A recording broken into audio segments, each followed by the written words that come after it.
Hi, how is everyone? What's up, Bondwi? And of course, one of my all-time hardest working mods ever, Justin. Justin is like the opening act for y'all. Let me make sure. Okay. Let's see.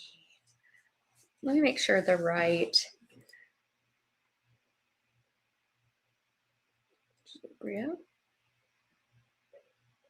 Input. Okay. Hi. Good evening, everyone. How are y'all? We made it to Wednesday. It sure does feel like later in the week. Hello, y'all. How's everyone's day? You guys want to know a super personal story? If you're squeamish, you may need to look away in a second. Okay, let me pull this over here.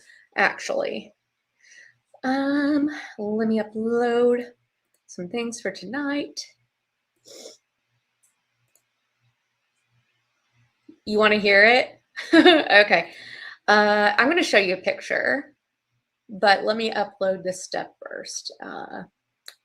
And yes, I am aware this is being recorded and blasted, broadcast everywhere. Y'all are about to know me too well. Hang on a second. Let me just upload this stuff for the show. How's y'all's day been? Hi, Tammy, Mr. Feelgood. I'm so glad you could be here. Honeybee, I don't know if I said hello to you, but welcome in, my dear. We're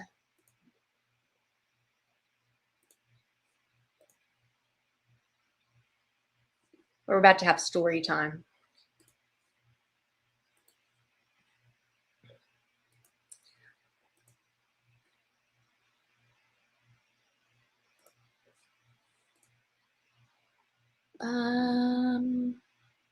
Chart evidence person.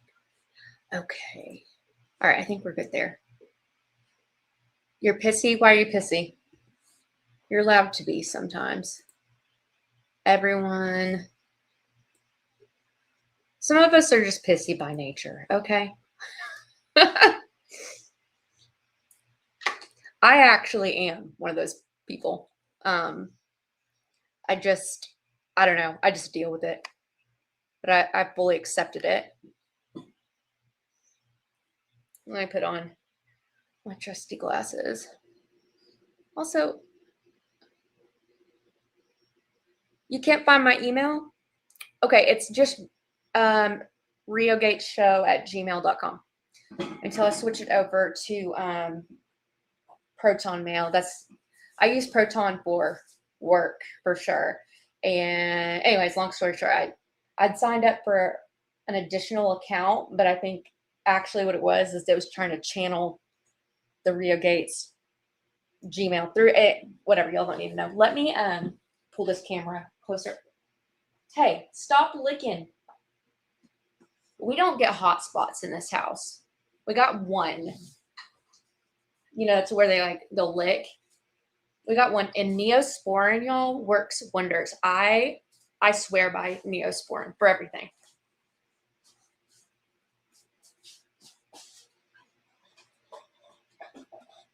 Yeah, I know. Okay.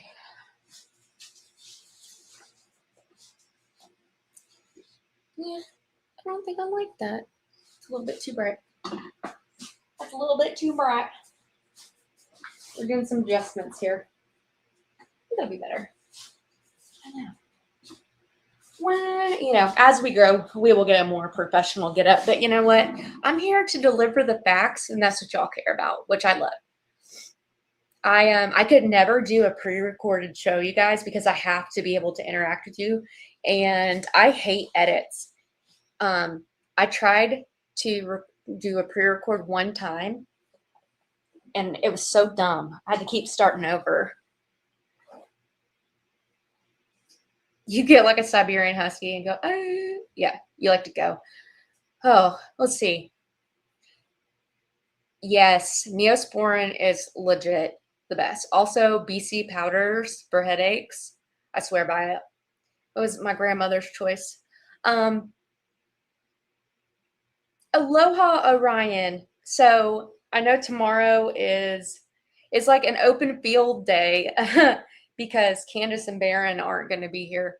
So I am going to put together a show around a normal time. I don't know what it's going to be yet. It's kind of, I have to like, anybody else, like kind of an artist or, well, not an artist. We all have creativity within us.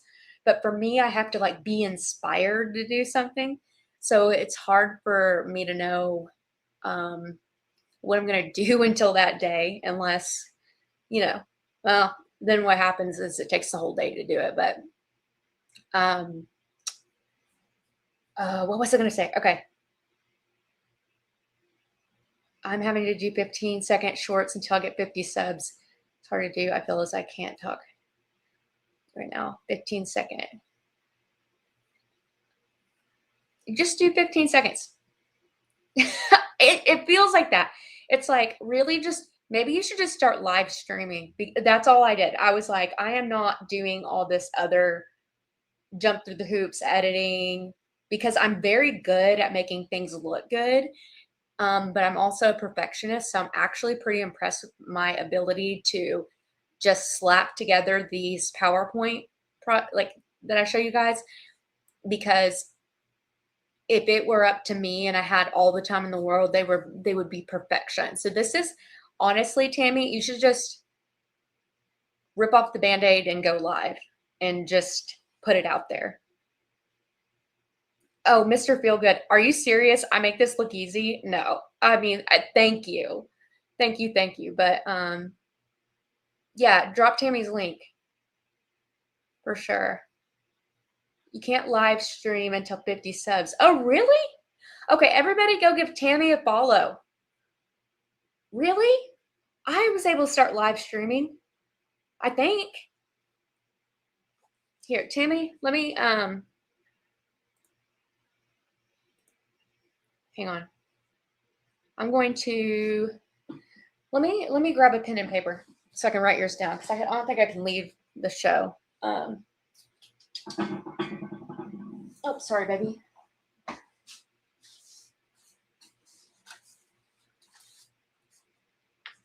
Okay, Tammy, you should just rip off the Band-Aid whenever you can go live and just do it. Like, who cares about the editing? Just go with the flow, and otherwise you're gonna be a perfectionist about it all and like stumble all over yourself. At least I do. And it's weird just talking to yourself. It's weird just like seeing you guys in the chat, because at first, because it's like me talking to myself, but it is way less weird to have you guys here than it is to do a pre-record. Okay.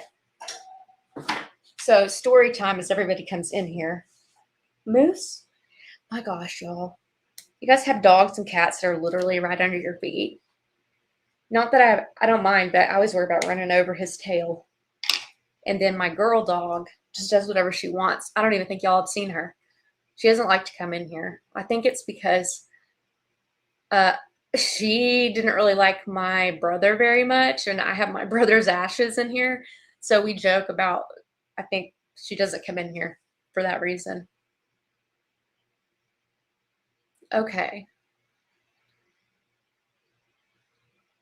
Tammy, you don't have to know how to edit. I don't edit anything. I just rip it and go. It is what it is. First time. It gets easier. You just have to be plugged in, and if you're ADHD, it can be a little hard. Okay, so story time. I think the theme in my household this year has been small, I don't even want to say problems, small, normal circumstances like illnesses or whatever, issues with health, small things, right?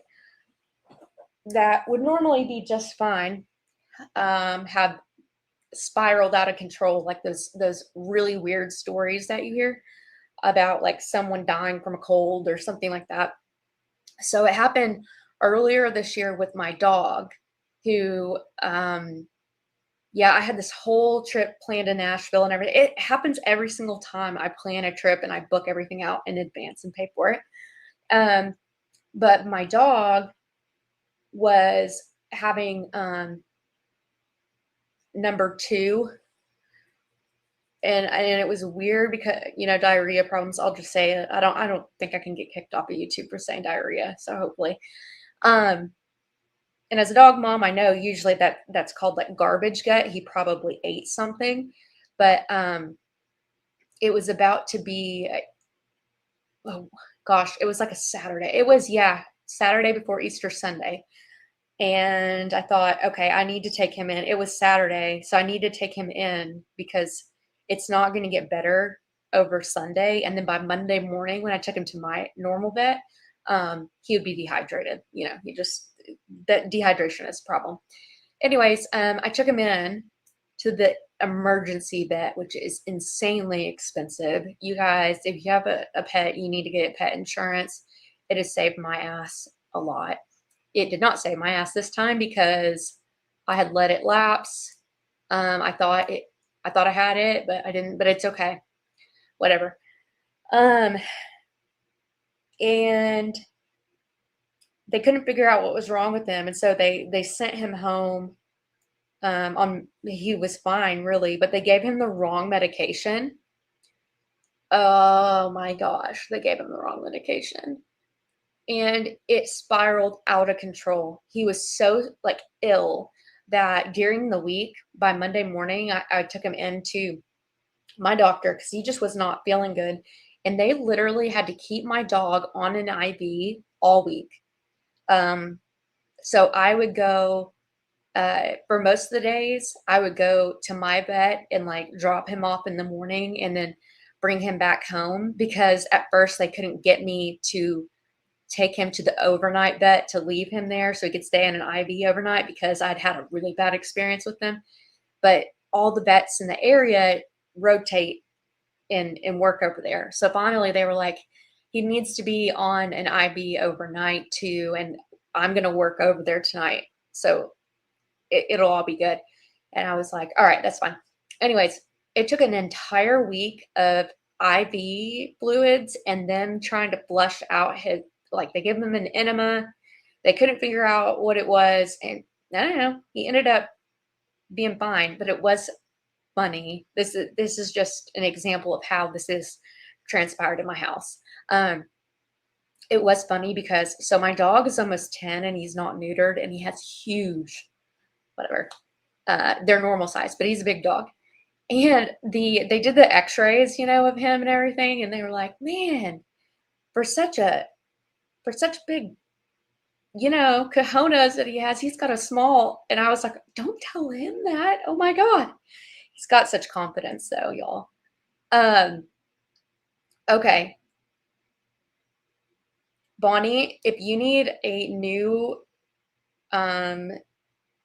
insurance company, then I can definitely recommend you. I was with one for a long time. I used to be in insurance defense, and that's how I had found them. You want to make sure the underwriters are good. But I do have a couple recommendations if you want them. I know this sounds out there, but I'm actually thinking I would really love to start a dog insurance company. And no knock to cats, but it would be like, first we would start out just doing dogs. That way, like, we could provide like the best coverage. And I would even want to do like sometimes pre-existing conditions. And then, like, you know, reward people. Like if you go and get their teeth cleaned every couple years, and then it turns out they need to have an extraction, then, like, you know, we can work something out. Because there's plenty of money to be had. And that's what sets the difference between the good insurance companies and the crappy ones. And with pets, if you don't read the fine print, sometimes they will not cover extractions on teeth, and that can be like super expensive. Let me see what y'all are saying in the chat, because I'm about to tell you something else that was just the prelude, the opening chapter. Yeah, I would love to open a company like that because the truth is that most months you don't use your pet insurance, and that's fine. Like I understand the concept of insurance because when you need it, it pays off. Yeah, the emergency vet wanted $10,000 to fix his broken leg. They threatened that if we couldn't cough up cash, what? When was that? They do not let them talk to you like that. Oh, I'm telling you, the emergency vet is so expensive, and I also think it must really suck for vets and vet techs because it's not like humans. You can't just like treat and then collect later like you have to for humans, but with animals, I mean, that's a hard conversation to have, and I hate the idea of anybody ever being in a position where um, you can't afford it, right? Like that really stink. But if you offered incentives and stuff, yeah, teeth extractions are $1,000. Yeah, and it's important that you get them pulled, which is a good precursor to what I'm about to tell you. Um, you guys, teeth, dental health on everybody is so important, and I am now like a stickler for this. 1 week of IB at the vet was $50K. Wow. So my 1 week of emergency vet care with like all the tests and all that kind of stuff, and thank God he didn't have to go under, was 3,800. And I'm just happy to have my dog. Oh, Tammy, me too. You must live in the South. Yeah, my golden doodle is about 10. I was just thankful I had the money in the bank. I know that like it's a lot of money. Um, but I was just happy to have a dog that came home. Oh, what my invoice must have looked like? I know. Well, it was only 3,800, but ugh, but at the same time, yeah, me too, Tammy. But at the same time, it's like that's what we make money for. But I'm just thankful. I mean, yeah, it's a lot of money for anybody to just have excess. Okay, so speaking of teeth, here we go. Here's the personal story. If you're just now rolling in, welcome in. We're kind of just doing a little share session before we get into the material tonight, and letting anybody know that tomorrow, Candace and Baron are not going to be going, so it's probably going to be a ton of us going. I will be putting on a show. I just don't know what it's going to be on yet, and I'm going to try to do about the 5 o'clock hour. Baron was going a little bit today. He started at 4, and I think he was still going at 6, so I bumped it. Okay, so here's the story about me. Okay, you guys, I almost had a brush with death earlier this year, and it was like 2 months ago. It was right before. I know I've had some of y'all following me since my first show with Anna, but about 2 weeks before then. Um, all right, I've had 2 sets of braces only because I'm very English and I have um, 2 front teeth that will not stay together, right? So I had the braces in high school, and then during COVID, I had them again. Um, and after that, I think I have. Some of y'all might know what EDS is, Ehlers-Danlos syndrome.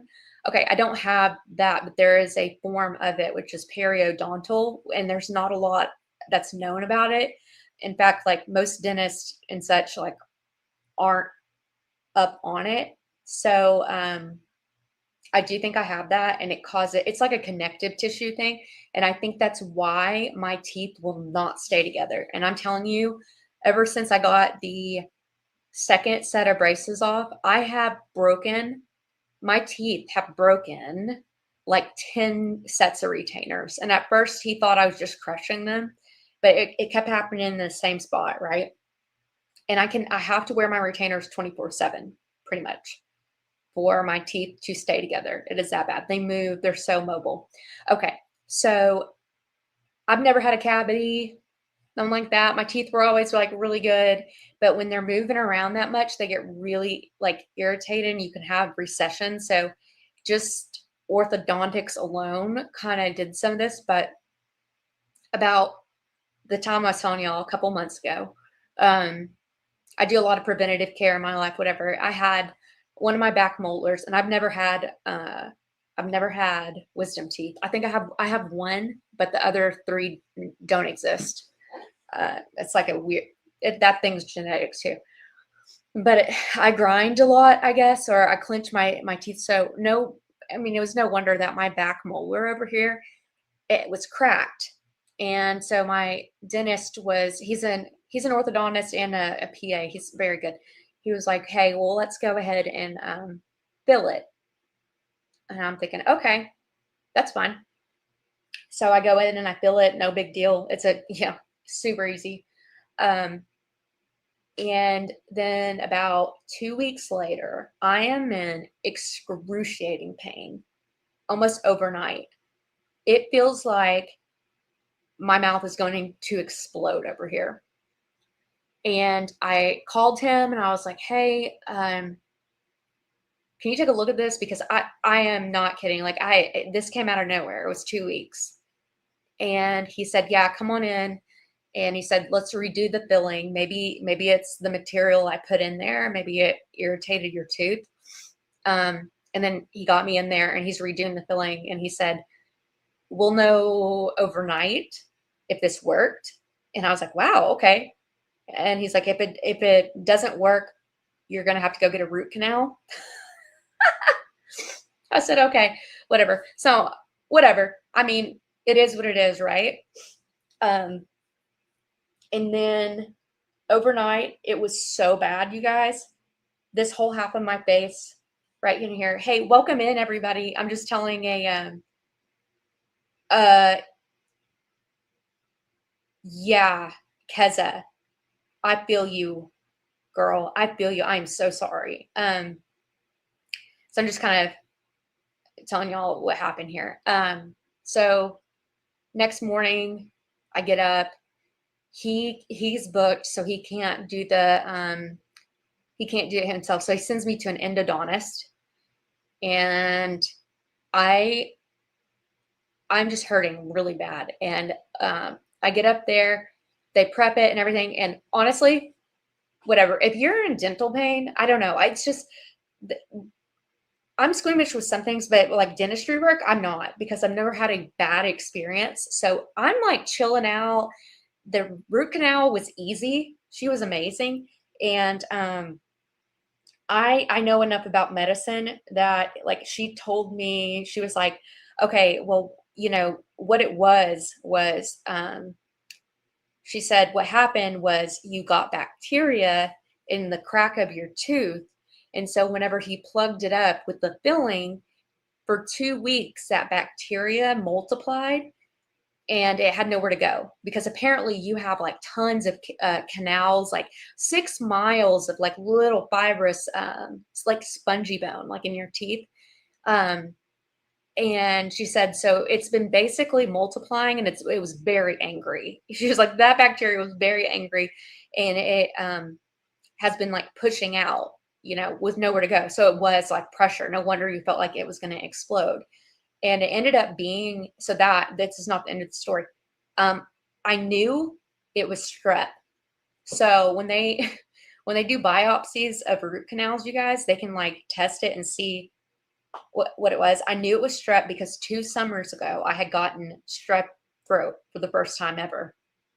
And I just knew that was such a nasty bacteria, but I guess like some of it had gotten down in the crack of my tooth and it was fine. It was chilling as long as it had air to breathe, right? But whenever it started like pressurizing like that, I started getting like strep throat symptoms.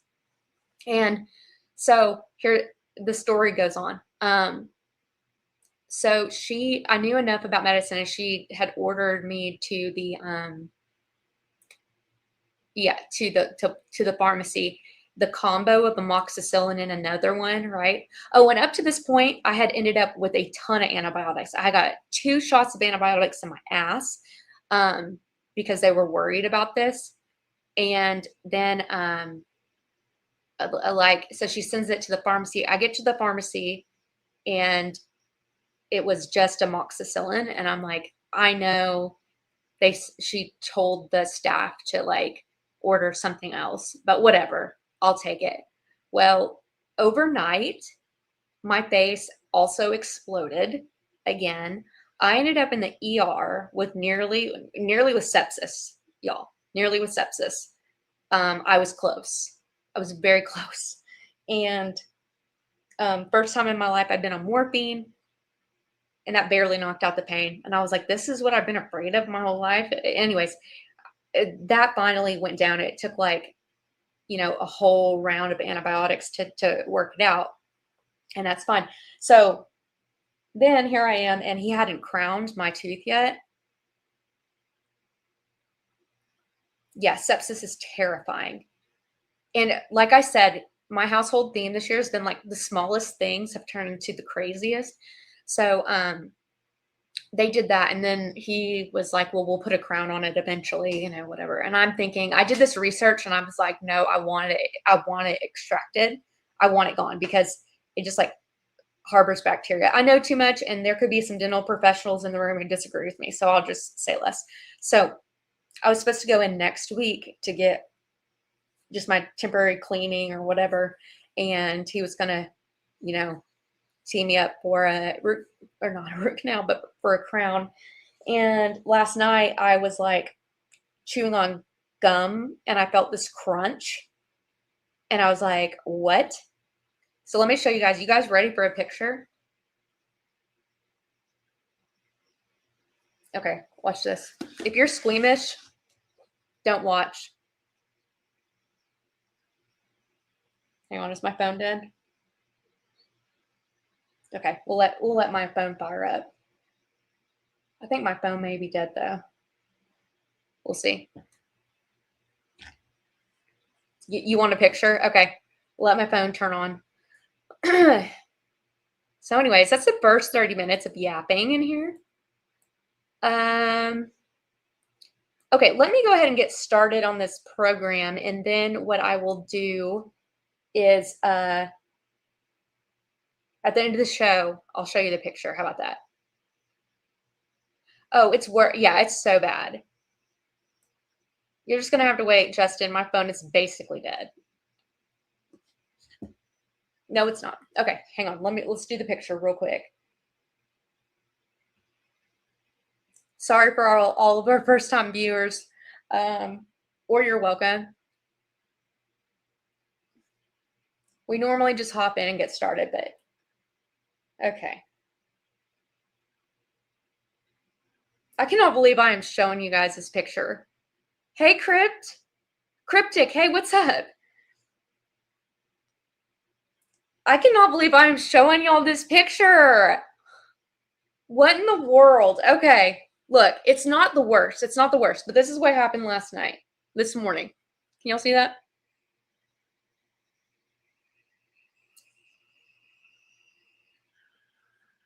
Did you see it? Everybody get a good look?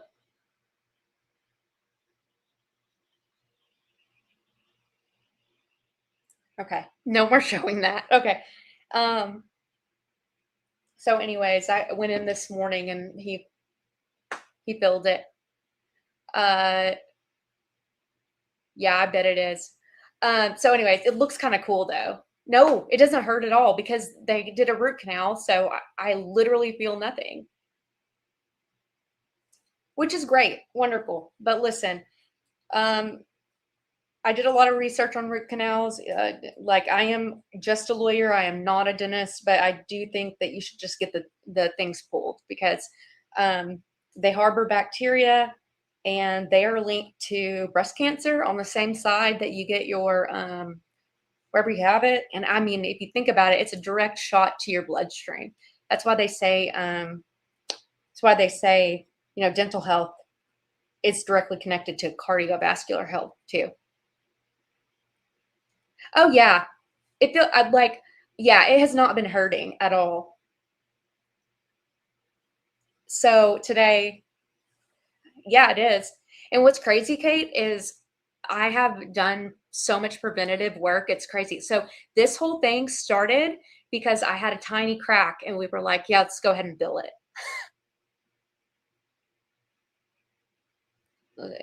That it's a real tooth. That was my real tooth. That wasn't buildup. That was like the white, like temporary billing that they do. Oh, totally. I am all about it. So I went in this morning and he refilled it and he's wanting to do a crown next week. But whenever I go in to get my teeth cleaned on Tuesday, I'm just gonna be like, hey, I just want to get this thing pulled. I tried to tell him this morning and he was like, oh, set me up with a crown. I was like, I don't want to do this. I think probably in their industry, they want to save the tooth at all cost. And the pin, as in the pin that connects. I don't think so. I don't know, actually, Mr. Fogut. I don't know. So anyways, now y'all know me a little bit. Crown and implant. Yeah, I think I'm just going to get veneers. I'm going to keep, anyways, it's a long thing. But this is my back molar and you can't even see it whenever I smile. So like I really don't want to be harboring something that's got bacteria in it. And I'm telling you, because I almost got sepsis from a strep infection in a tooth. Oh yeah, I will be getting implants. So yeah, definitely. Dental health is a big thing. Look, you can even take care of yourself and almost die from sepsis. So, all right. So, welcome in, guys. I'm so glad y'all are here. If you are new here, I am Rio Gates. I'm an attorney and a newer podcaster, and I love to bring you guys new information that I found in the Charlie Kirk case, or lately I've been breaking down a lot of the evidence or the briefs in a way that is digestible to most people. And I think it's helped a lot of people from what I've heard. The feedback is that y'all are understanding it. So that's great. I am so glad because there's a lot of heart and effort that goes into that. And I am so thrilled to have you here. And yeah, so I also think we're going to be Team Orca, you guys. Some of the other, they've got like the flamingos, and I think Anna has small potatoes, but I want to be the pod. We're the pod. Okay, so tonight we are going to go over some of and y'all haven't seen all this yet. We kind of went over it the other night whenever I put together the whole chronology of that I pulled from the search warrants. Y'all remember that? So if you weren't here for it, what I did was I went through all of the search warrants that I had available to me. And in those search warrants, they have to like list facts for probable cause, right?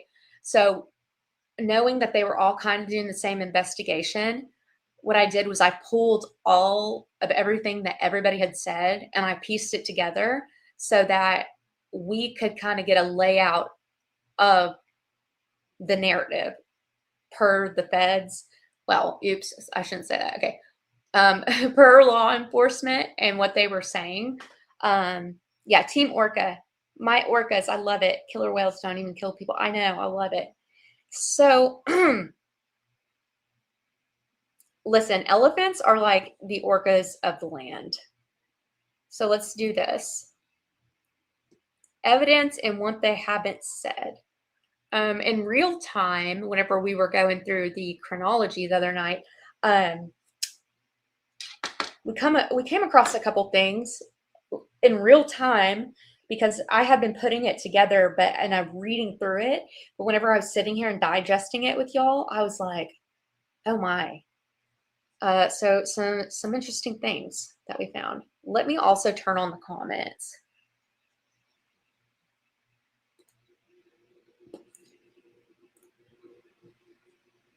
Okay.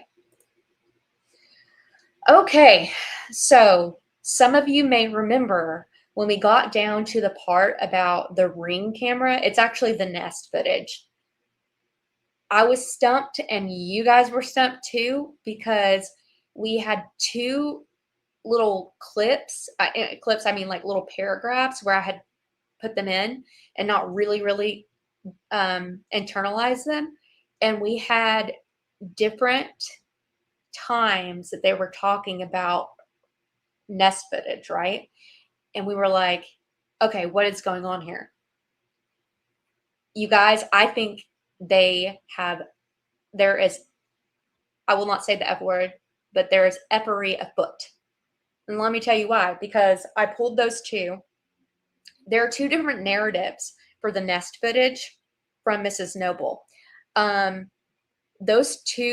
These two came from the same address, because whenever I had presented it to y'all, I had already like redacted out the address and I didn't have the original sitting in front of me. So I thought that maybe these came from different households, and they didn't. And on top of that, Miss Noble does own she owns the house, and but the narratives are different. Do you remember in the preliminary hearing, they said that they contacted a Miss Noble and she was the one that talked about all this stuff? Well, let me read to you exactly what we went over the other day. And we were doing it in passing and trying to get through a lot, so I thought I'll just come back to it later. Okay, so this is taken straight from an affidavit or two. It wasn't, I don't think it was the same one, but anyways, so the top one, it says, following the shooting, detectives canvassed, so they're on foot, canvass homes for video footage. They located surveillance footage dated 9/11 from the location of X. This is Miss Noble's house. The video footage depicted a vehicle matching the description of the Challenger, right? And it says the footage shows the vehicle parked at approximately so just after midnight, and staying there until about 1:20 in the morning.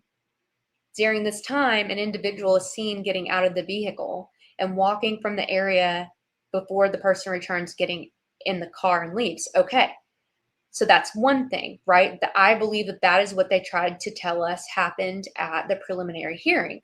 But do you remember when they when Nestor cross-examined him, that's whenever she said, didn't Miss Noble tell you that there were 4 people in that vehicle and one of them was a bald man?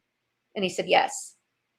So tell me why then, even in the affidavit, they only talk about one person. I think that is already kind of sus. Okay, now here's the next part. All right, separate occasion. According to a special agent with the FBI, the owner of the home located at X contacted police. Okay, so already same address, 2 different ways of getting information. The first one, they say that the detectives are canvassing the home, the neighborhood. So they're walking door to door. The second part, it says that the homeowner contacted them and advised that he had captured video on his doorbell of the Challenger parked across the street. It parked at approximately 12:47 on September 11th.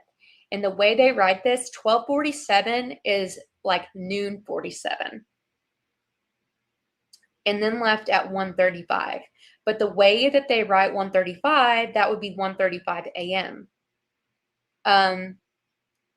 I think that whoever wrote this actually did mean 12:47 noon time and left at 1:35, because it doesn't even, unless this was provided to,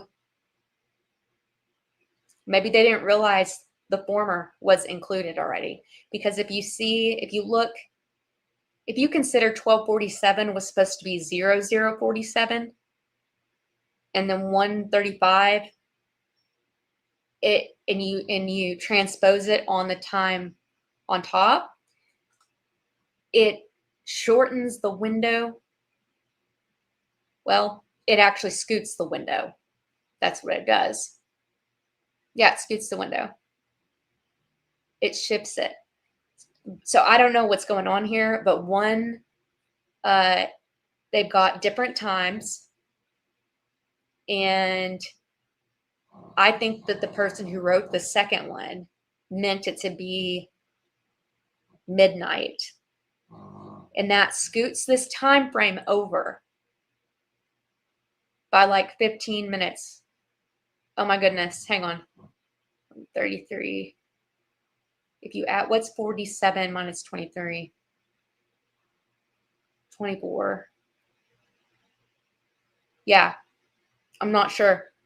But you also have like two different ways in which they got this information. You know, first they say that they're walking around looking for it, and then the next one they say that the homeowner contacted the FBI. So I don't know what that's about. Don't y'all think it's a little bit weird?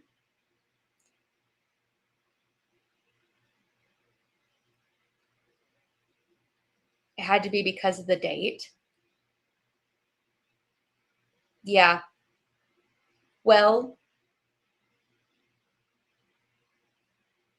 even if it was noon 47 on September 11th, that would work. I mean, what do you guys think of that?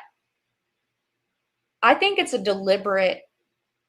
This is not incompetence. This is two different narratives. I mean, okay, I think that the bottom one could have been incompetence on time. Like they might have meant midnight 47, and then it left at 1:35, because those two timestamps are very similar. They're quite close to the ones up top, but what it would have done is shifted the time frame, right? Yeah. Um, but you also have, there's no way.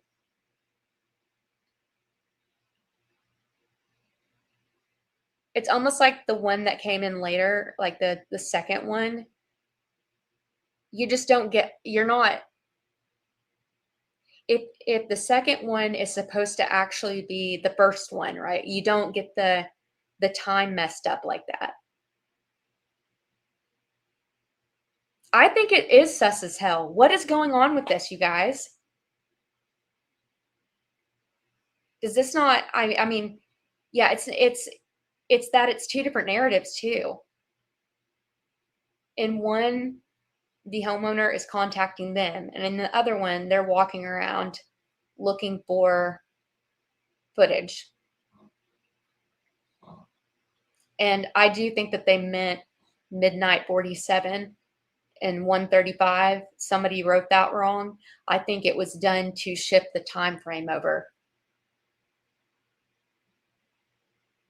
Yeah, Bonnie, I agree. I haven't, I mean, like as simple as that timeline should be with the Discord messages and all that stuff, I still can't figure out why I can't comprehend that.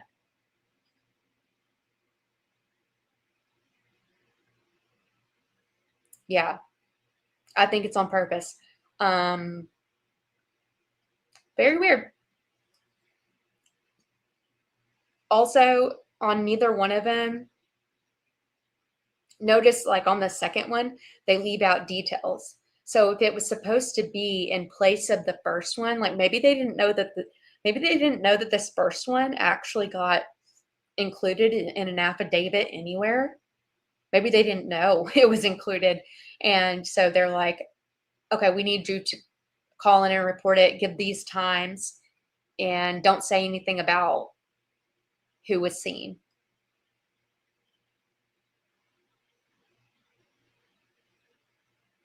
Yeah, Tammy, I agree. Tammy says she thinks everyone who spoke or typed on this, like, or put these in, are wishing they had talked to each other before. You drew it out visually. Yeah, yeah. I'm trying. Like, honeybee, I know it should be simple. It's one of those things that are so simple, but I can't understand how Baron's timeline and this timeline. Like, I get it confused. It should be easy, but it's not. Yeah, I don't know how law enforcement can make a mistake like this. Well, I don't know how long. Let me clarify. I don't know how law enforcement can make a mistake in calling midnight 47 12:47. I do think because this is the same house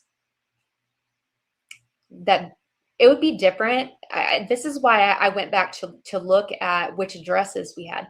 It's the same address. It would be different if we had like another person in the neighborhood who had this footage, but they don't. It's the same house with different timestamps. And I'm gonna say that the bottom one, they screwed up and meant for it to be midnight 47 and leaving at 1:35. And what that does is it shifts the time frame from the first one over, which is actually making me think now. You know what's interesting? I'm just now remembering this. Do y'all remember when they found, like when they went through the Tyler's phone and they said that oh my gosh, y'all.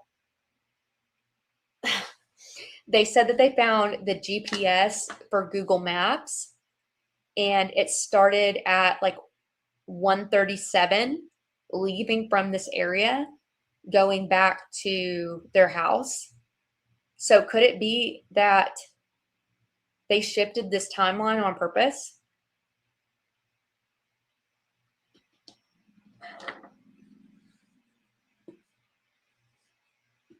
Okay. So there's that. Just think about it. I want y'all to think about it and maybe get back to me on it.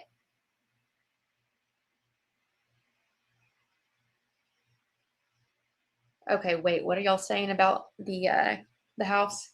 By the way, she owns the house. Her husband doesn't, but I mean, it's the same, but his name is not on that house. I don't know. I think we need to look at that a little bit more, to be quite honest with you. Her family has owned that house since the 80s, but it's changed hands.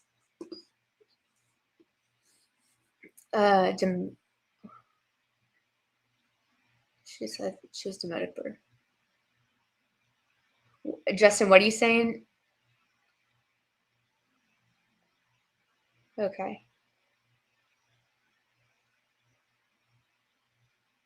Yeah, I mean, whoever was driving his car threw them off by coming in early.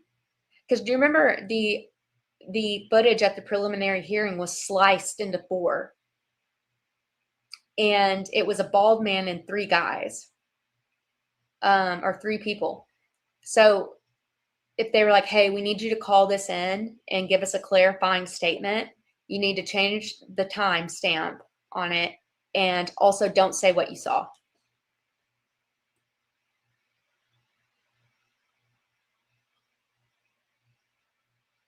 Yeah, where are all the cameras? I would really love to know. Yeah, too many law enforcement stepping all over each other. Yeah, they should have, Orion. Well, here's the problem. I think I've heard that the joke is that FBI is like super sloppy and they don't like communicate. And it's sorry, FBI. That's just what I heard. I don't know what's going on though. Okay, so moving on. Okay, so this is about the Discord message. And I'm going to show you a calendar. But remember, Charlie was killed on Wednesday the 10th. And on Friday, September 12th, Discord released a message saying that the person accused, so Tyler, did not use the platform to plan the shooting or promote violence. I guess this is after officials revealed he sent the messages over the app.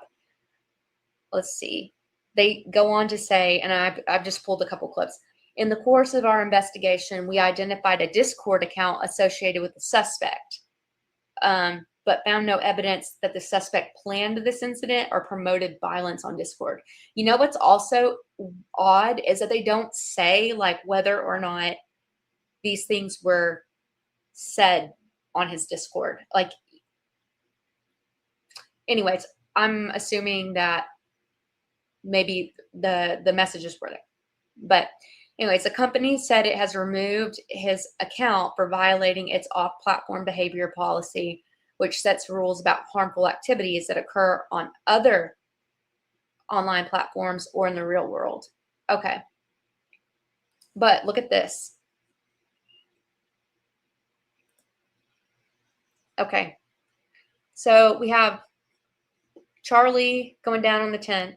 Discord releases does that news release on Friday, but the search warrant for Discord from the authorities does not get approved or like even put in. It's not executed until Saturday the 13th.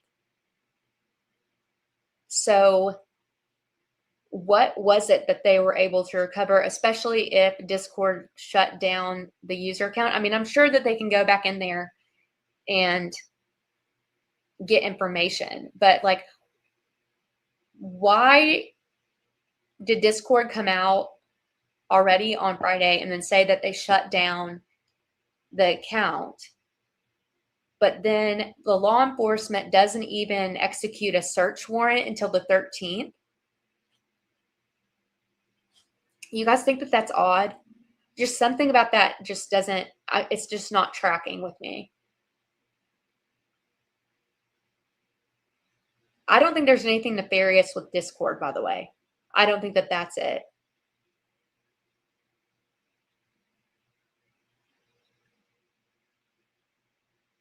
But especially if he had, let's see, Thursday the 11th, right? All day. And then he turned himself in late Thursday night into Friday morning. So at what point did the news get released that, how did Discord know? How did Discord know? They released that news statement like shortly after he was arrested. Miss Noble lives in Orem. She's pretty close to the campus. Kate, I can send it to you later. I don't want to put it on here. Oh, home security camera captured 2 distinct vents. Whoa.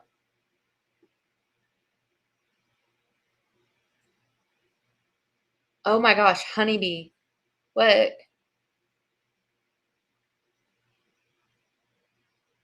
Was that honeybee, was that the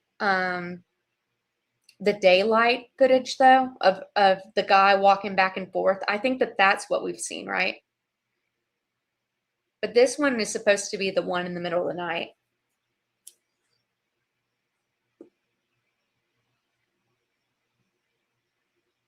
Okay. Yeah. Hey, Kate, would you give that to me if you, I'd really like to know that as well. Yeah. So I think that's what it is. So I would like to know that too, though. So yes. So you're talking about the daytime, and this would be the night. Okay. So anyways, this is what's going on with the Discord. I think it's odd with the search warrant being executed after the news from Discord came out, and somebody must have released that it was sent on Discord. If anybody has their computer near them, can you see when it was announced that these messages were sent over Discord? Because that's a really quick turnaround. If he was in custody like early Friday morning, whatever. Okay. Hi, Miss W. Welcome in. Okay, so then there are just a couple more pieces of evidence that I just wanted to review with you guys because there's so much of it. But there are some articles of clothing that have never been recovered. And I think when we get caught up in all of this, we just kind of forget and don't keep track of everything. But I don't recall that they have ever recovered the blue hat or the American flag and eagle printed t-shirt. Now, the narrative was that he was discarding clothes, right? And it's interesting because in the narrative, this comes from the search warrant, right?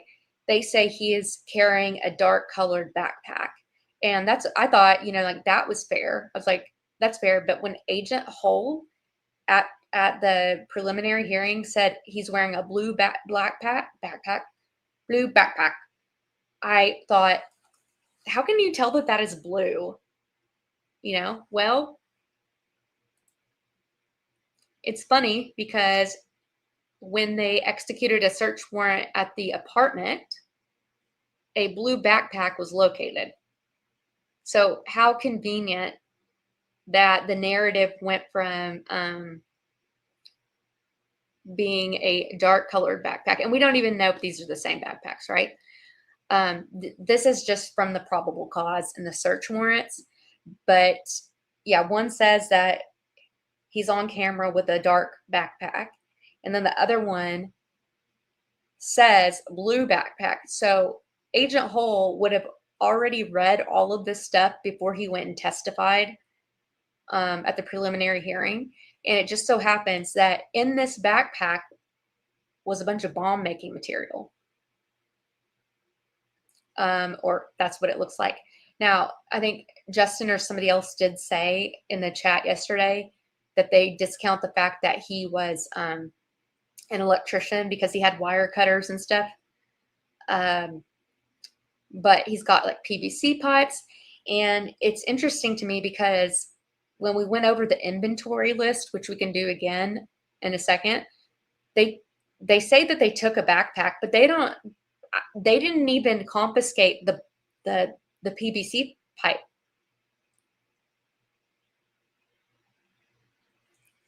Like, why wouldn't you take that while executing a search warrant?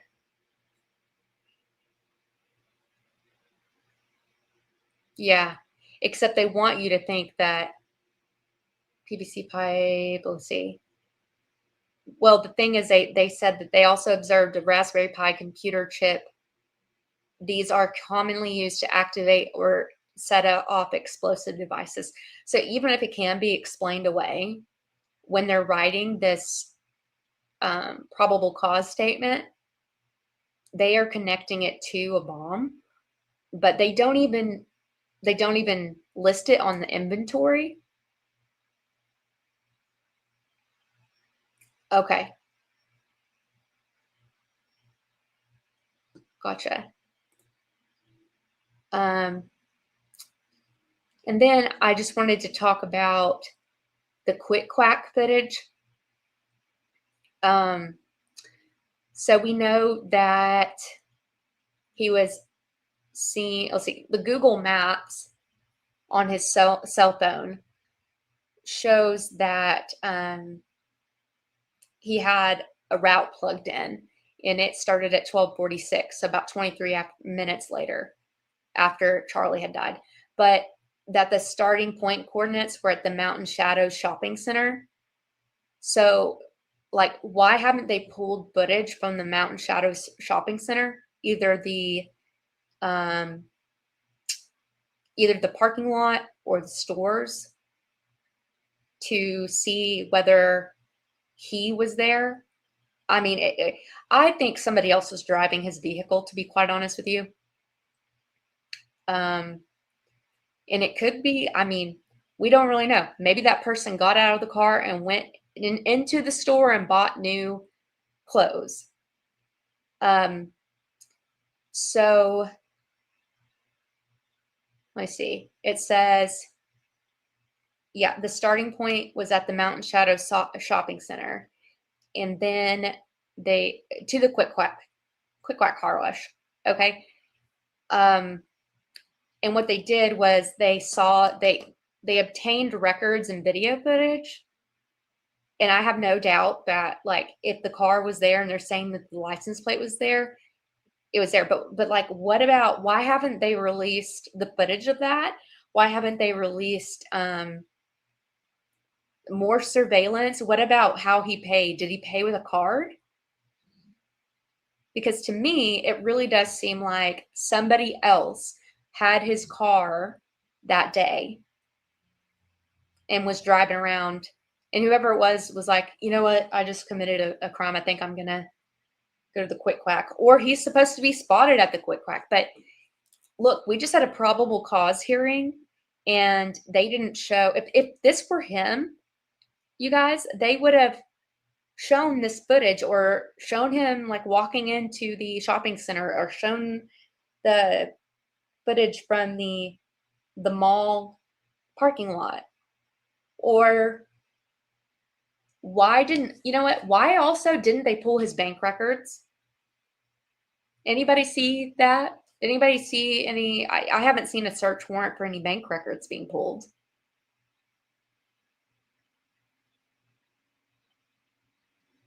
And all they say here is that they see his car there. They don't actually see him.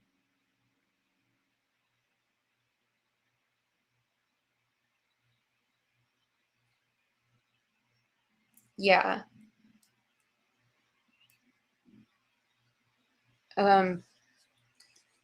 So let me also, we're going to go back over just a couple things. Some of y'all have seen this a couple times, but this is we're kind of doing a status update of everything. And we still, I mean, they sent the computer stuff, like the electronics, off to the lab in September, and they did not use any of this electronic data information for the preliminary hearing.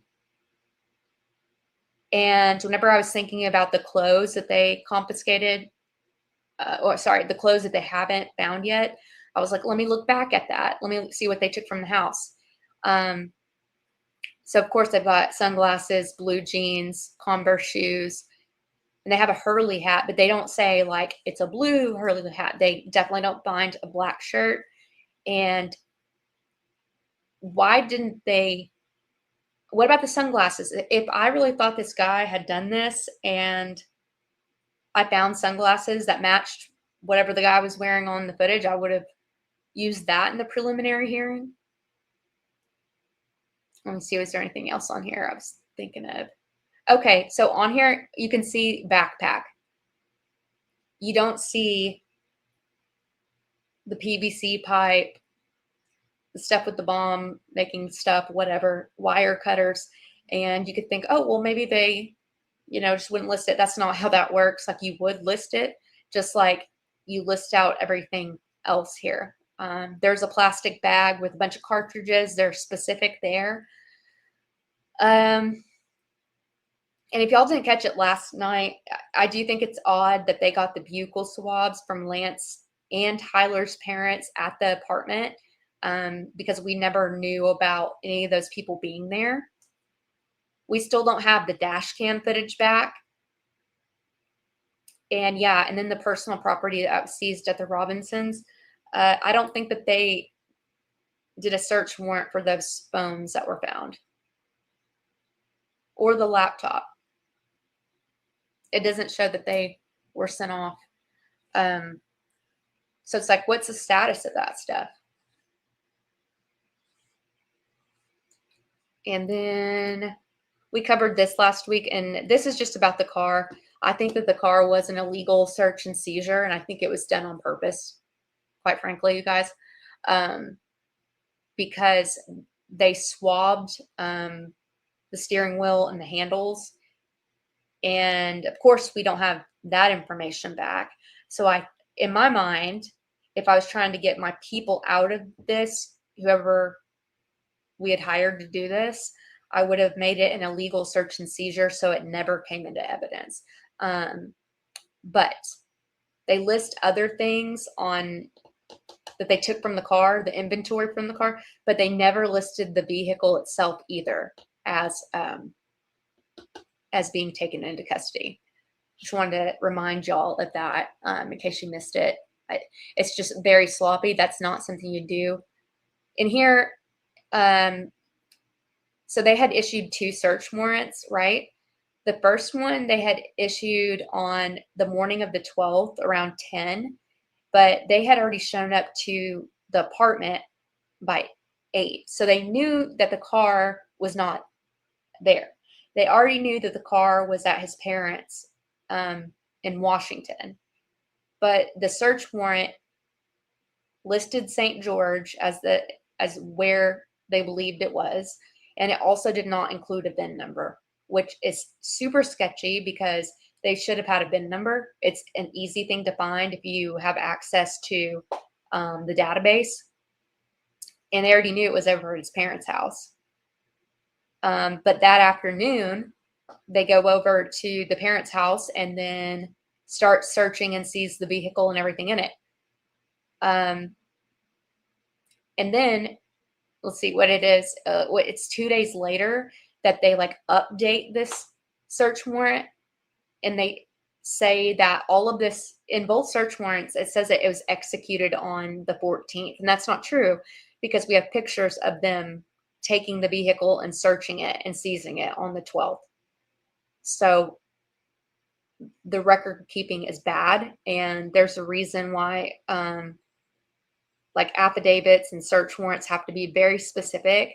I can't believe it's like they came in and were like, oh, okay, well, now we'll update it with the VIN number. But I mean, this is already incorrect on its face. Like he says that he executed this on the 14th and he didn't. We know it was there. It might seem very picky, but there's a reason why, right? Welcome in, Mad Max.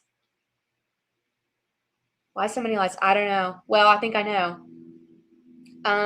I think that let's go back to the very first slide.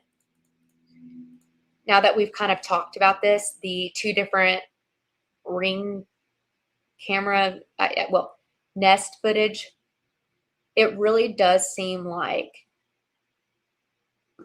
the second report of this with the time frame shifted over was so that 1:35 would match the time of the Google Maps GPS on his phone. I think 1:20 was too early. And also they leave off deep details here about who they saw. And remember they said that they talked to Miss Noble? They're talking to a man here. I don't know. What do y'all think about all of this? Any other thoughts? These are just some of the things that really stuck out to me.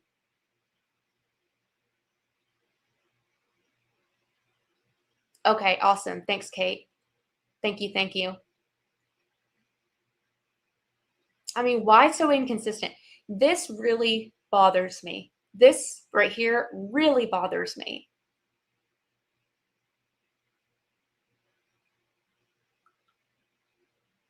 Not only is it different, in one, they're canvassing the area. In the second one, they are having the owner of the house contact them. And remember, in the preliminary hearing, he says that Miss Noble contacts them and they talk to her. Well, this is a man, too. I do know she's married, but why so inconsistent? They went out and talked to her.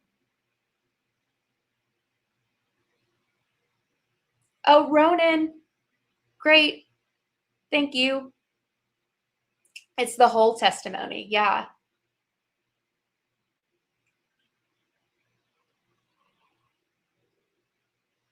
The 11:02 statement is a different time. Oh, man. Oh, thanks, Brendan. I'm glad. This makes sense because whenever I was listening to what he was saying and I was looking for other times, the times were different. They were. Uh, Paper's on call. It's a paper emergency. Are they going to call her? I don't know. I'm really starting to think that look, I'm amongst my own people, right? Like we're all just trying to figure out what's going on here. Um to me, it is starting to seem like they purposely made this messy. It could be one of two reasons.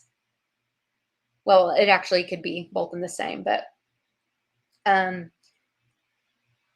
what was probably challenged as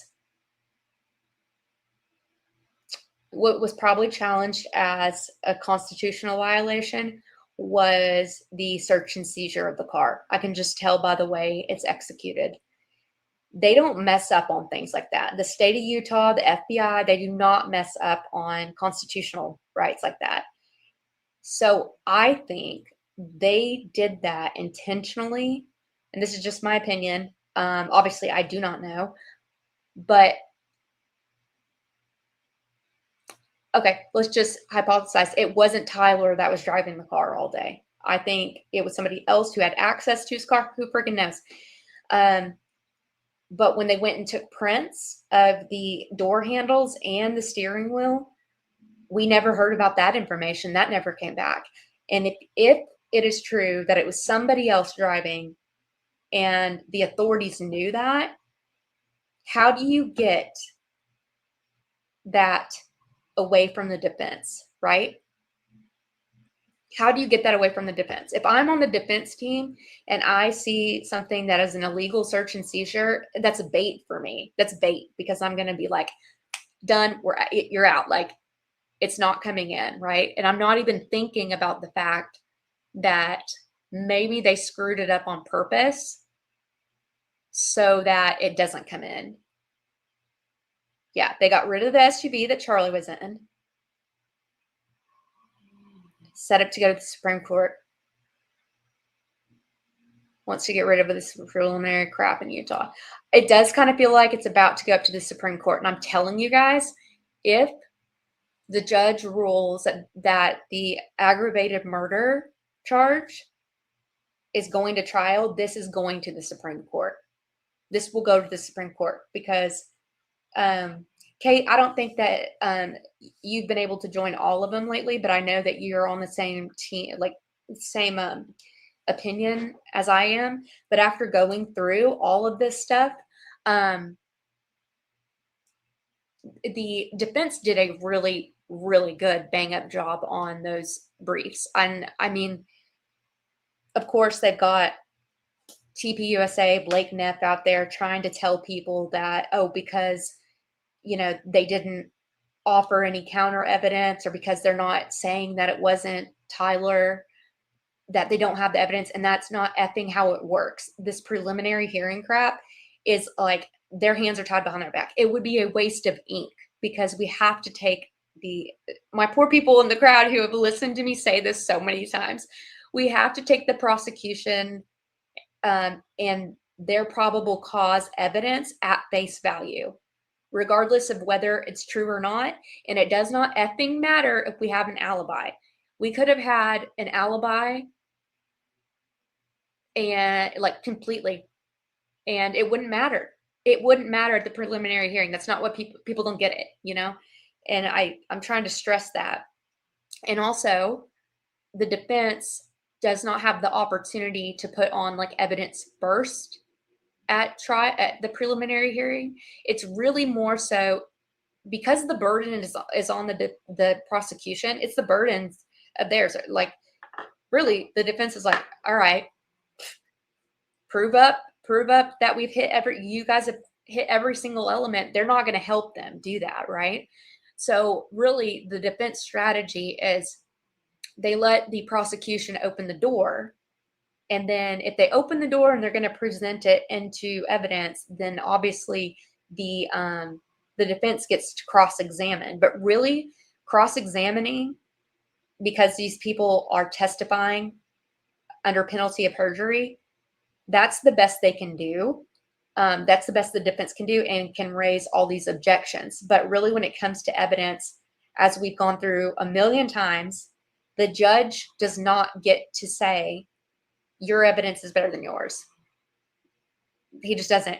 But the way the defense crushed the aggravated murder charges in their brief was beautiful. A lot of people were like, why is this written as an appellate brief? And it's like, well, it's a more bang for your buck. It's a 2-for-1, because they got their point across for the preliminary hearing. And also it shows the judge, if you rule in favor of the prosecution on this one, this is what it's going to look like on appeal. And that's not a bad thing. That is what judges want. Like, judges want you to be,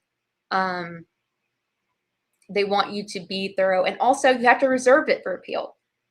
In order to appeal it, you have to argue it. So that's why. And last night was a really good recap of the final reply. So those of you who might not know, we normally call these motions, okay? But this is not really a motion. A motion is asking, technically it can. Okay, listen, lawyers, legal field, we like to use synonyms sometimes that are essentially the same thing. But if you're going to go technicalities on it, somebody would be like, well, it's not really that, it's this. Okay, let me just tell you. A motion is whenever you're asking the court to do something. And normally that's like, you know, it's during litigation, whatever. But really what this was the end of the preliminary hearing. The prosecution had put on its best evidence, because that's what they're supposed to do, right? And if they don't, that is honestly not in good faith of the state, so Charlie Kirk, or the people of the state of Utah who had this happen in their community. And it's also not in, like, it's not the best. I don't want to say it's malicious prosecution, but you have a young man on trial for his life. So if you think that you can succeed on an aggravated murder charge, you need to bring that. You're not supposed to be hiding the ball. That's the thing. You're not supposed to be hiding the ball at the preliminary hearing. You're supposed to say, by and far away, you know, you give your A+ game at the preliminary hearing. I mean, you don't have to put on a full trial, but what you don't do is do a C-, which is being quite generous for what they did. I think the reason they didn't introduce more stuff is because of crap like this. I think it's because Kathy Nestor could have gotten in there and cross-examined it, you know? So going back to like the motion work, right? So we can consider this like, for demo purposes, I'm going to consider it a motion.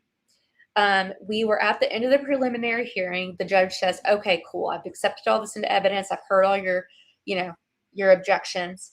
I need you guys to write me a brief. Like, so awesome, but put it in a brief so I can hear it as I'm, you know, making my decision. So obviously it starts off with the prosecution. And if we're going to call it a motion, that is the moving party, right? The moving party is the one asking the court to do something. And we can consider it one for this purpose because they're asking the court to bind it over for trial. Don't get confused about what the heck is bind over for trial. It just means the prosecution is asking the judge to send it to trial, okay? And so they called it like a memorandum, ISO. That always means in support of. Memorandum in support of binding for trial. And then it's the defense's turn. And what they did was, we normally will call this an opposition. And it really functions as that. It functions as an opposition to the motion that they've made, regardless of what they call it. I think they just called it a preliminary brief, but whatever. And they have to go through there and like attack everything that has been said. And if you didn't catch it, y'all should go watch my videos on that, because it's crazy what the prosecution did not do. They they skated around the you know the case law in Utah, excuse me, the precedential case law in Utah, and tried to basically say that it's just the statute that is like that dictates. But hold on a second. We have statute by legislature, right? Statute is like what you look up and it has that code. It's like code blah blah blah. Aggravated murder. Defendant knowingly killed someone and put others in great risk of danger, whatever. And that's a whole different thing on how I feel about it. But the statute says you have to hit this. But how we apply that in any state is with case law. So that's whenever it goes to court and it's cited, and then you figure out how it's applied, right? So instead of running with the way that Utah has decided this in the past, at least 2 to 3 times. I mean, it's been used more than that, but really when they're citing things, it's usually because that case had been appealed and then the court renders like a holding on it to interpret it, right? So it's been appealed at least 2-3 times. But anyhow, they cited all this out of state law, a bunch of Pennsylvania law, which is like not yeah, they don't even have a death penalty anymore, by the way. And so that's why Kathy Nestor, and who knows who wrote this brief, Kathy Nestor spent so much time talking about the aggravated murder charge, because for those of you who don't know the difference, in Utah, they could have brought a murder charge, which would have been 15 years to life, or if they wanted to reach high, which I don't think serves anybody, if you can get someone on aggravated murder, it's the death penalty. And that is why she went so hard on it, because some of the other stuff, like there are 7 different charges here, and easy to make a case that they presented enough probable cause for those, right? We'll go to trial on those. We might not, it's the aggravated murder one, but it is kind of set up to be appealed. And I wouldn't be surprised, like, if this goes up to the Supreme Court. This is crazy for sure. And so what happened is, the defense has their opposition, right? And then the moving party gets a last opportunity to respond. And so they call that a reply. So they make their motion and the opposition and then a reply, but that's it. It's like a ping pong, but they get the last, they get the last word on that. And so that is what the judge will be deciding in the coming days. I know that it's Tuesday is when court is. However, I don't know if he's going to release a tentative ruling beforehand, which indicates this is the way I am considering ruling, unless you guys can argue it the other way. So we'll see how it goes. But I don't know how we got off on that little tangent. What do you guys think? Any other thoughts about this stuff? I know I covered bits and pieces here. Let me look while you guys are here, because we've only been going for an hour and 20. Now, I did yap about my tooth for like 30 minutes. Yeah. Y'all know me very personally now. Let me see. Yeah, drop in the chat what you think. Oh, I think I know what I was talking about. I think that they threw this on purpose. And it was the prosecution at the preliminary hearing who got the choice as to what they were going to present. So, if they had all that footage and such from Quick Quack, the mall, it's up to them to bring it up. But, you've got the defense. And if you open the door and you start talking about Quick Quack, and they know that you don't have what you say you have, then that's it. That is another thing.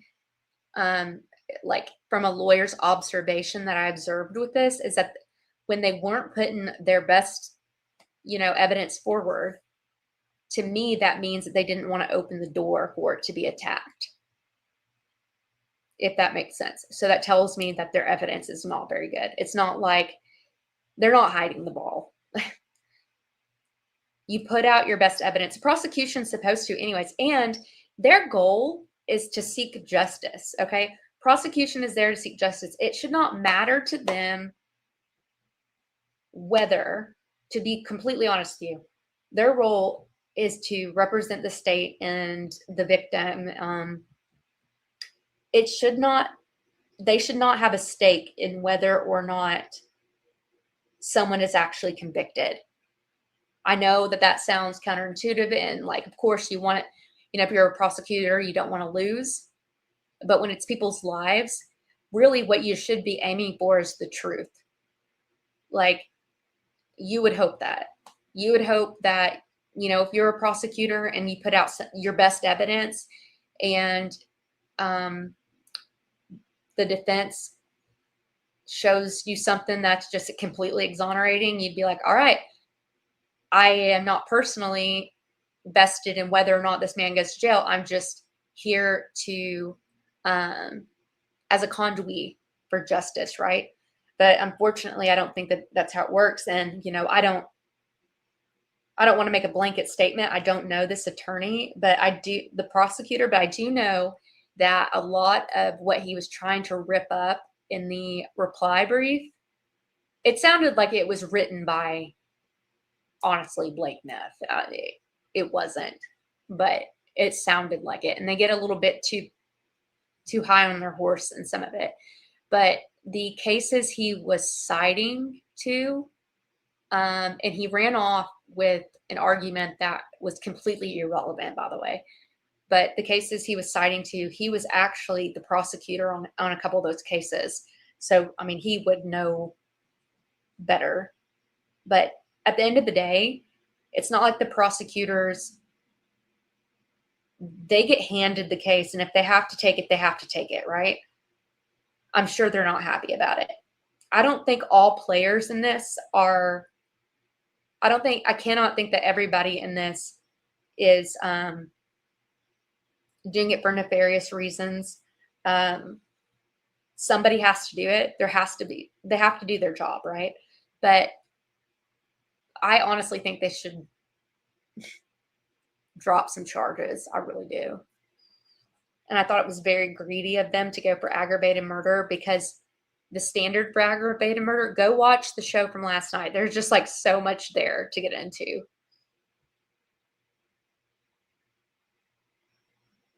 Oh, hey, Kathy, welcome in. Okay, I am scrolling down to see what you guys got. Let me take this off of here. Nah, that's not it. That's not it. Here's my face. There we go.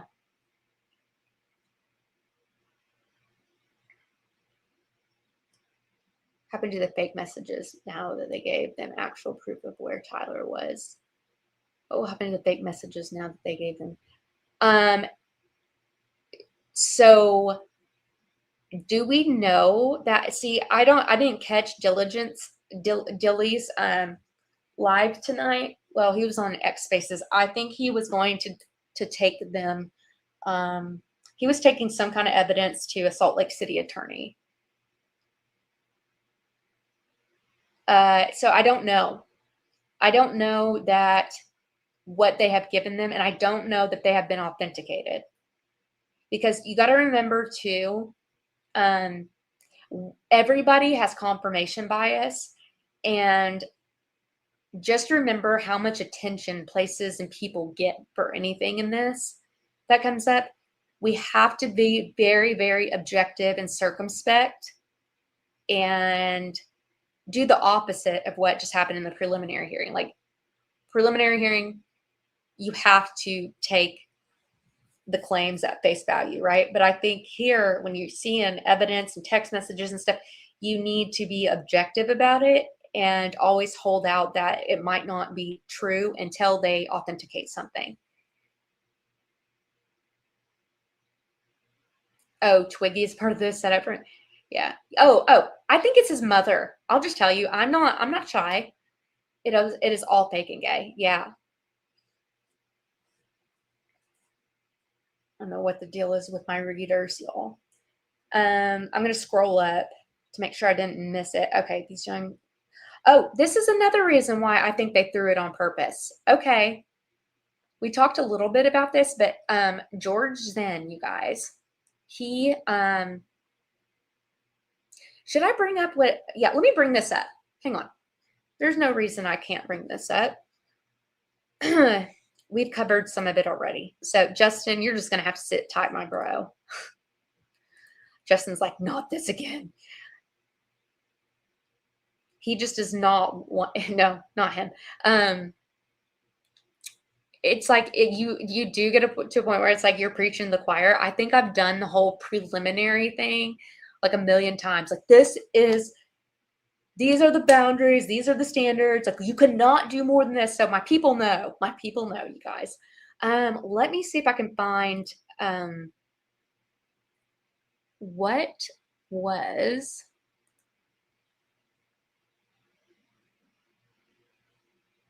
Where did I find that? I'm looking for.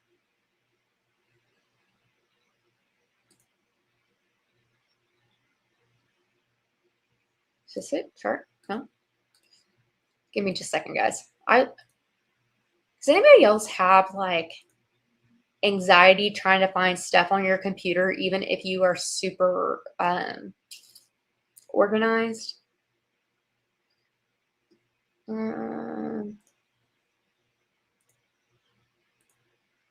What was this one? This one.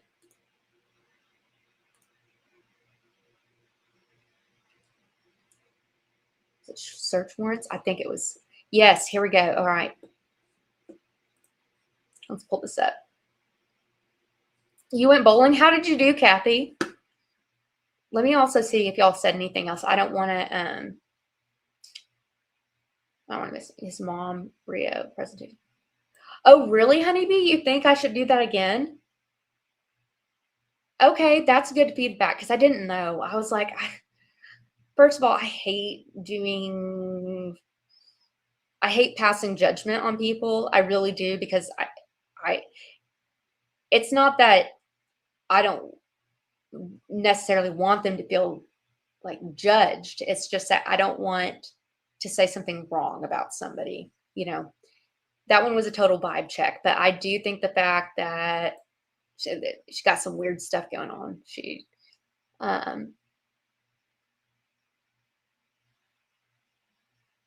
Let me see. I'm going back through to see if you guys had anything to say. Bumble,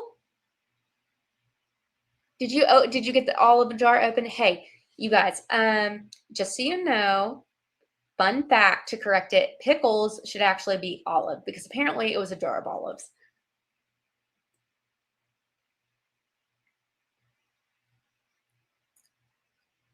And our friend Tammy, if anybody is just now joining, our friend Tammy in here is trying to get 50 subs so she can go live.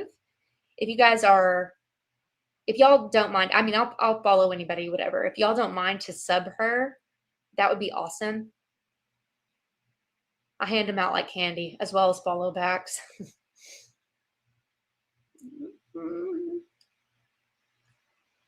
Okay. Yeah. And if you guys are wanting to send me anything, it's just riogatesshow@gmail.com. Okay, cool. I appreciate anything y'all want to send me. I'll definitely take a look at it. Yeah, I think pickles is hilarious. Okay, let me pull up, not that. Where is it? All right. So this is that chronology I was telling you guys about where I went through all the search warrants that I could find and I just pulled copied and pasted literally everything out of the probable cause like statement part of the affidavit. And then where the sections were similar, I cut them out, but sometimes there was enough that was different that I spliced it in. And then what I did for where I used this document was that the live we did on it. So, and I was trying to figure out how to break it down. George Zinn. Okay, I have thoughts on him. Okay, so let's kind of cover a little bit of George Zinn, because this is another place where I suspect that they threw this whole thing on purpose. So let's just take it from the top. Basically, y'all know what George did. He approached the UVU police department, says, I shot him, shoot me. Maybe he thought that was going to work. Honestly, it could have been that he was ready to go down that day. And who knows, maybe his family was going to bring a lawsuit for wrongful death or something. You never know how this stuff is set up. All right. So he was taken into custody, and that's whenever they figured out that he was full of it. And, but they were like, where is the gun? He said, I'm not going to tell you, but I shot him. Now shoot me. And then they say that they took him to the police department. And they were, being like, thanks a lot. You took resources away from us to look for the real shooter. And he says, well, that's good, because I had intended to help him get away. Okay. But then all of a sudden he ends up in the hospital, and we don't have a narrative anywhere about how and why he got to the hospital. Because they clearly say, I didn't make this up. This is verbatim from the different probable cause affidavits. But drop down here, we see the FBI and SBI responded to the hospital where he was taken, and conducted an interview with him. So it's not that I don't think that he got hurt. It's just, what a precarious place to take him instead of to the police department, because they had probable cause to arrest him at that point, right? They should have arrested him. And it almost sounds to me like they did arrest him, but instead they somehow, he ends up in the hospital without police. This is SBI and FBI. So this is not the UVU police, is not local law enforcement. And then of course they read his Miranda rights, whatever. He admits that it wasn't him. And then towards the interview, they ask if they can look at his phone, and he's like, yeah, but, and they say, are we going to find anything on here? And this is where he said CSAM. And they looked at his phone, and it was there, right? But they say, due to the events at the time and that the shooter was still at large, they just took his cell phone, and then they stopped interviewing him, and then they made a referral to the sheriff's office. So they didn't even arrest him then. And as I understand, and I have not confirmed this could be, I need to make sure, check it out. It's been on my list of things to do, but I have heard he is in prison for this CSAM. But this is why I think if it's true that they threw this investigation on purpose, like with the unconstitutional search and seizure, and all the other stuff, if you have a witness who is standing criminal trial or even civil, who's in some kind of judicial proceeding like that, they can claim the right to not self-incriminate. So they cannot be compelled to testify in a criminal trial if they are already in one. Or, sorry, it's the other way around. It's not the other way around. I'm saying this. They can't be compelled in a civil or criminal to testify if they have a criminal proceeding going on. So it would seem to me like the CSAM was placed on purpose, and I actually do think he's probably an offender of it. probably didn't have a choice, but that is one way to make sure that he wasn't available for trial. Also, the fact that they gave Lance immunity and let him move out of this state, you can't really usually compel an out-of-state witness. Yeah, it seems to me like they got rid of some witnesses by making them unavailable. That's just I don't even know that that's my opinion really, but that's just worth sussing out a little bit. What do y'all think about that? Anybody know what the status of George Zinn is right now?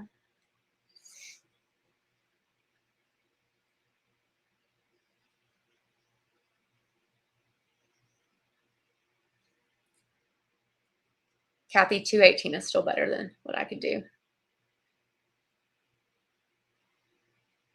He's still in jail. Okay. Well, how convenient. When you have somebody that walks up to a police officer and says, shoot me, to me, that says this person is prepared to die. So maybe the alternative plan is to be locked away for what you're going to go away for anyways. Okay. It's also, this is a program I did, man, a couple weeks ago. It feels like forever now. On the idea of, was 9/10 supposed to be a mass casualty event? And I mean, especially after like finding the bomb making material, and I know that can be explained away, some of it by pliers and all that stuff, but it's very clear that they wanted us to think that it was a bomb, but they didn't push that out there. It's almost like they had a couple different options. Like, okay, well, we've got like the bomb over here. We've got, they have multiple guns everywhere. Like, how many guns go missing? And also, when was the last time you lost your gun? It's a little weird, but they found at least, I think they found, I know that they found a gun in a holster in the courtyard. They also found a gun located somewhere called like River Street, and that must be a back alley or something, because we couldn't find that on the, like, there is no like River Street. And then they found the backpack near the, well, they didn't say that. It would seem like you could accidentally mistake that the backpack near the library bus stop, yeah, the bus stop, which is the one I think they ended up sending away for prints and stuff. And they did do the swaps on it, but they like halted it. They're like, no, that's like Charlie's security team, his detail that belongs to them. They said that they found a backpack with a gun in it. I don't know that the backpack near the bus stop was the one. So River Street is in St. George. That's crazy. Because remember when he was on the stand and she was like, did you guys find this? Did you guys find that? And there was one by the River Street, on River Street. So I think that might be like a, like an unmarked back alley or something. Oh, Green of Nine says the military uses option packages all the time. Okay. Yeah. I think so. I really think so, you guys. I think that they had a couple of different options that day. I think it's not a surprise. It was done in Utah, and it's not necessarily who is in Utah. It's because they wanted to control the narrative that this was a gun. And Utah is an open carry state. And the campus is concealed carry. You can't openly carry on campus, but you can conceal carry. And usually in those states, like you don't have issues with, shooters, because it's just not how it happens. It seems to be that often the places where you can carry, there are less situations like this. But if they were going to run with this narrative and they want to, I'm a constitutionalist all the way, and I believe in like Second Amendment rights. Okay. Now, like who they should be given to, that should change a little bit. But regardless, if they thought they were going to pull this off on it being a furry trans shooter, of course they're going to do it in a state where they're going to say, shame on you for giving people guns. What do I think they had on Lance? Okay, two things. I think that I think he was on the dark web doing stuff. Probably CSAM. That's my guess. Because no matter what else it is, it wouldn't be illegal. Like even furry stuff is not illegal. Do you know what I mean? Like there's some weird stuff out there, but there are only certain things that are going to be like super illegal, right? And these kids are on like, don't get me wrong, I just don't know all the back channels and stuff. So I think it probably, from what I understand, is pretty easy to get on there and find some stuff. And I guarantee that he was targeted by an undercover. I bet it was an undercover tracking him for a while. But the second part of that is I think his mother is super questionable. Let me see if I can find, since y'all are all here, we're at like, if y'all are still good to go, let me take out some of this stuff and add some other stuff. This is good. Yeah, this is good. We've gotten through our material. Y'all have seen my tooth. Learned about my yeah. And this is a good thing to kind of jump around. Let me see where that presentation on his mom was, Honeybee. Honeybee was saying that I should do another one on his mom. I'm glad you said that because I really wasn't sure.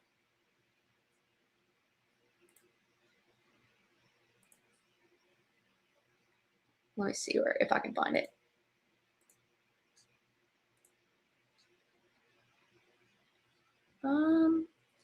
Maybe it's under twigs. Does it say? Oh yeah, okay. Let's see. I haven't looked at this in a couple of weeks, so let me just refresh my memory. Oh, all good. It's life, man. I'm good. I'm very blessed. So how many of the two? Yeah, okay. In my opinion, I'm saying that just based off what I've seen, and I have worked with Anna behind the scenes, and she's the one that got me out to do this. I absolutely think there is a direct channel of weapons trafficking and also trafficking other substances. And I wish that it was just what we used to traffic in the 80s. Yeah. I mean, of course, I don't want that, but I'm just saying, like, there are worse things. And I think it's absolutely connected to, my feeling is there are a lot of parallels that cross over with Victor Marks and with Erica. And I have been following along with Anna, like on the phone is whenever we started looking at stuff, and I was like, we need to look here. And we tracked the planes, and it is crazy about how they were kind of meeting up. And I'm talking about Mima. Y'all know Mima? Talking about Mima was meeting up with, well, her aircraft, right? We're meeting up at the same place with TPUSA. Maybe they weren't meeting up, but it was quite a coincidence here and there. And then after Charlie died, it went crazy, y'all. They were everywhere. And I'm telling you, after they parted ways, that plane would go over to Israel, drop something off. They weren't even there for an hour, or not even overnight, might have been a couple hours, and then they would come back. And so I do think that this is all connected. And I think Charlie, a lot of people had an interest in Charlie being silenced. I think it was it was like one thing that was going to bring it was like the commonality between a lot of them. Thing, honestly, his background is not so great. Yeah, Victor is lunatic. So yeah, Lance, very talented kid. I think he's got again, I don't know, but to me the vibes are schizophrenia. I think he has schizophrenia, and it would be presenting at about his age, maybe younger. It's even possible he wasn't treated. Seems to be very smart kid. They had found his Reddit, and apparently he was very chill, smart, well-read young man, very good at the piano. I think that he's schizophrenic, and it seemed to me that the way he wasn't reacting at the interview, it's kind of how people on lithium react. Just very like no affect. He didn't really care. He forgot his lines. Yeah. But I think his mom, it just feels like his mom might have offered up her child as a sacrifice. That is what it feels like. It does seem to me that we're not seeing the deep roots of cult roots. And it is, the whole thing is strange. Let me pull up this presentation on her.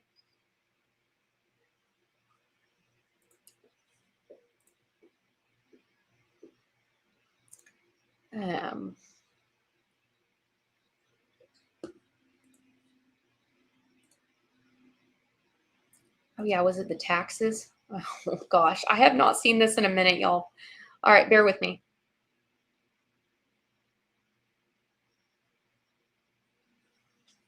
Let me just look at some of what y'all are saying too. Saying he wanted to have a relationship with a 2-year-old. Oh no, really?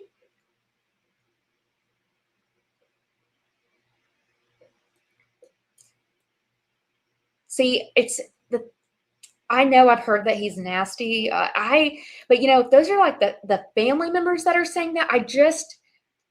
I need more proof, and usually I can go off of vibes, and then the proof will come. But for some reason, I feel like his mom is just like a weirdo. She's like the toxic positivity. So let's go through this.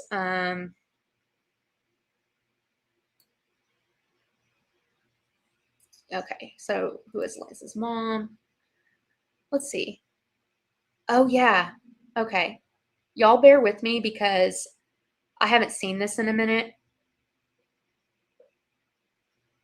I took the names out. So they've got an oldest son who I think was partnering with the mom, and like the photos were just like really creepy to me. I don't know. They purport to be real estate agents, which is also a red flag always for, I'm not making any allegations, but laundering.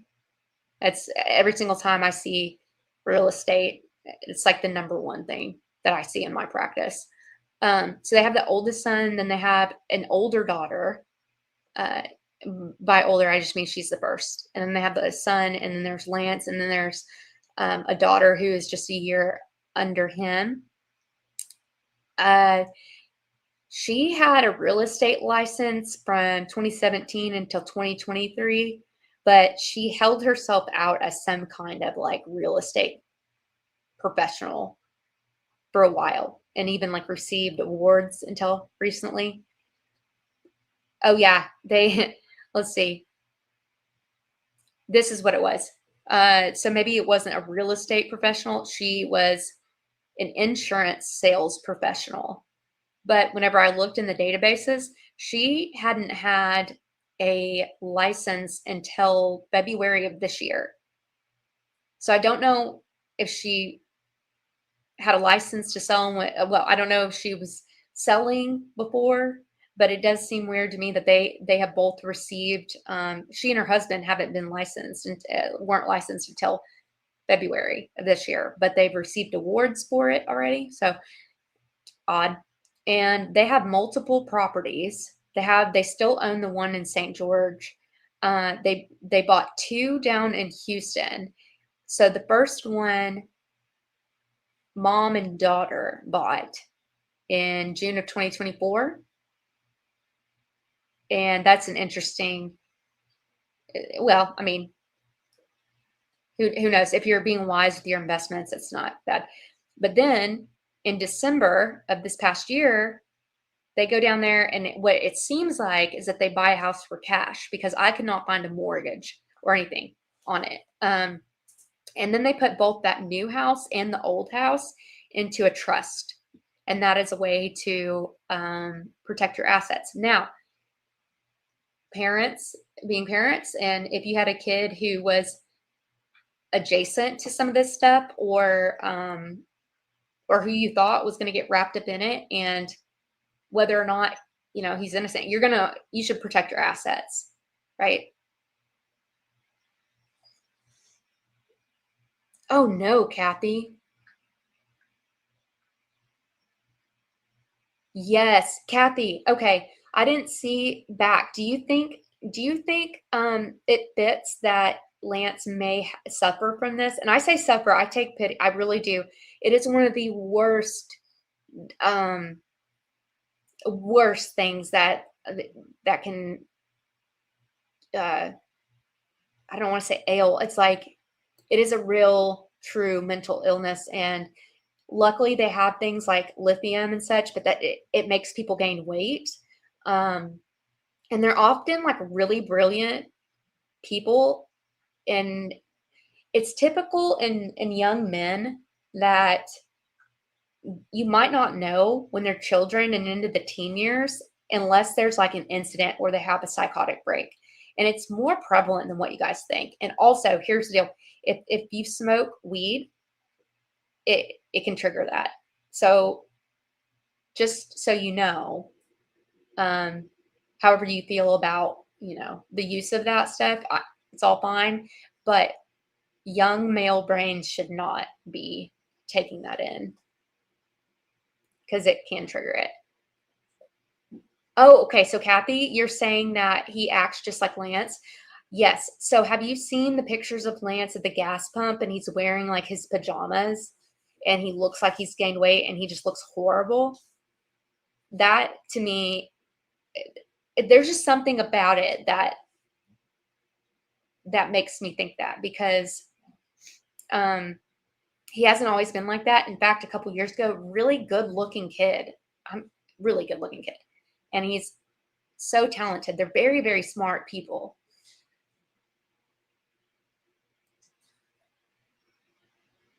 It's horrifying. I'm so sorry. Kathy is saying that her son has it, and she's been, yeah, it can be very dangerous. Yeah. Justin, it's okay. You're above the threshold age. Your brain's not still developing, but it can trigger it if you have it's very genetic. And if you have a genetic predisposition to it, and as a young developing brain, especially men, if they're exposed to it, it can be triggered.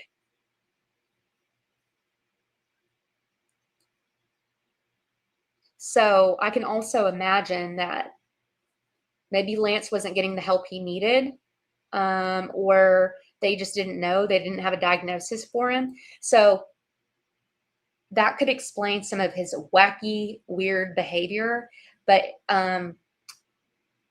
also, I think that could make him a patsy, whether it was just because of what he was doing on his own and he got caught up, or if someone was like, hey, here's my son. Like, and that's a horrible thing to say about a mother, but it's awful what some people can do. And I don't think, just like they told us, like we were evil for questioning Erica, I don't think it's fair just because you're a widow that you shouldn't be questioned. I think the same thing for a mother. Like, did y'all see that program? Called the program, like I'm my grandmother or something. I think it was on Netflix, where the girl was getting harassed by text messages and they didn't know who it was, and then they come to find out it's her mother that's doing that. He's such a handsome young man. I will give it to him. Lance is a cutie. He was up until a couple years ago. It's just such a drastic change. Puberty can bring it on. So, yeah, it's certainly not an excuse for his bad behavior, but I still am holding out on maybe they're not telling the truth or something. Yeah, because I just don't think the parents. Look, they move out of state with the whole family, and they go and they buy real estate that's expensive. It's nice with what seems like cash. I could be wrong, but I couldn't find a mortgage on it. Who has over $600,000 in cash, if not more, probably more? That's and also, why were you holding yourself out as an insurance professional when you didn't get licensed until 2026? And oh, by the way, 2 of the other kids are also in insurance sales. The oldest girl is very intelligent. She's very smart. I won't say where she goes to school or anything. I don't want to dox her, but oh yeah. Oh, do y'all remember this? Remember the taxes that it seems that they got out of? All right, so look at this, you guys. I had found this. Let's see. There was a judgment entered against both of his parents for, it looks like income tax, I think. Let's see, what is it? I can't tell what type, but it was a tax lien for about $10,000. And that was entered in January of this year, and then it suddenly went away. It was just set aside. It was vacated. It wasn't paid, not that I can see, unless they paid it. Oh, it is income tax. It says it's income tax from 2024. But I also wonder if it got set aside because they weren't located in Utah any longer. And maybe, I don't know if you have to be served with that. I have no idea. Probably not. But I do think that's odd. Oh, yeah. He did have back surgery from scoliosis. I saw that. Probably some heavy drugs. They had to go to New York City. Oh my gosh. I forgot all about this. Y'all, I went a little snoopy. I got really snoopy. I found her Venmo, and I believe Steven is her dad. Okay. So if you go back, let's see, 122, okay. 1225. Yeah. So on the far right corner, bottom corner, is when these start, and it's repayment for a loan, like every month. I mean, he's repaying her for some kind of loan. There's always money involved somewhere. Okay. But what I don't like about this is that she makes this public. I think that's super insensitive. And she seems to be someone who uses Venmo almost as like a social media. It's like, if I needed to give a loan out to my dad, I wouldn't have this public. Like, I wouldn't want him to be embarrassed. Yeah, keep your Venmo private, y'all. I found freaking Blake Neff giving money to Andrew Wilson back in July. So they didn't hide that either.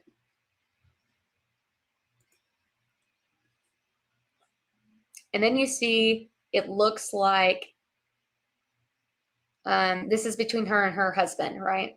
So in the bottom right corner, he's sending her money for a loan and then rent money too. So it seems like they were probably having problems. I don't know.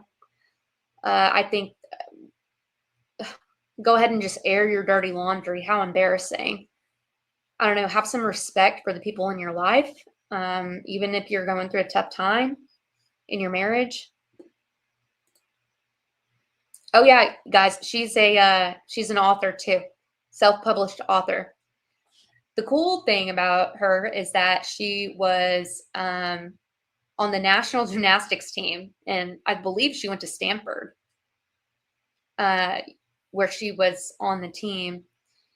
And go figure, her undergrad is in psychology, and she's now a mental strength coach. So it's always those kind of people that I mean, it's because it's ironic with what's going on. She's got like toxic positivity going on her Instagram. And when people try that hard, there's something wrong. Here are all the books you can publish. That you can buy on Amazon. This would be their, let's see. Oh yeah, when they were, real estate agents. I don't remember when I found what time frame the real estate agent profile was from, but I can tell you that her license expired in 2023. So it's just another data point. But you see here, this is back in March of 24, and it looks like she's doing a presentation on life insurance. So I can tell you, I don't know if she was holding herself out as being an insurance salesperson then, but she hasn't had, from the database that I can find, she wasn't licensed to actually sell life, health, or sickness insurance until February of 26. Now, I will say maybe I didn't find the past ones. And again, I don't know that here she's holding herself out as being a salesperson. Maybe she's just employed by a company. But it is odd to me that they are engaged in professions that can get pretty sketchy. Nothing wrong with that if anybody's in it, but if you're in it, then you know what I'm talking about. Yeah, okay, so here in March of 25, they're getting an award for some kind of, let's see, from Premier Financial Alliance, Inc.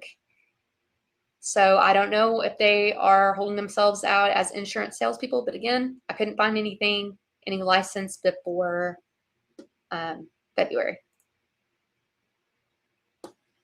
So there's that. Honeybee, there you go. I covered it.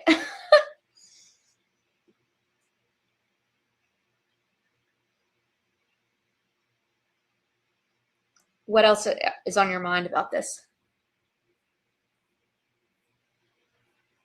Let me look at the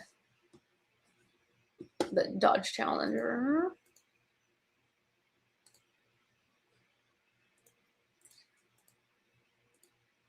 I already kind of hit on the Challenger. Let's see what y'all have.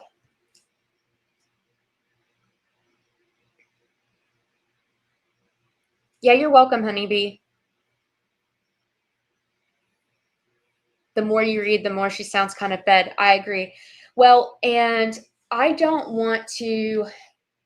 want to insult any group of people at all. So if we have any LDS in here, this is not directed towards you.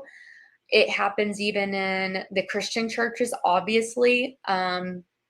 It's a great place to use as a shield to do some nefarious operations, but they are very ingrained in Mormon church. Her oldest son had gone and like done his missionary work, and there's just something about it that doesn't feel right. And from what I could tell, like Lance never went off and did that, but it does seem to me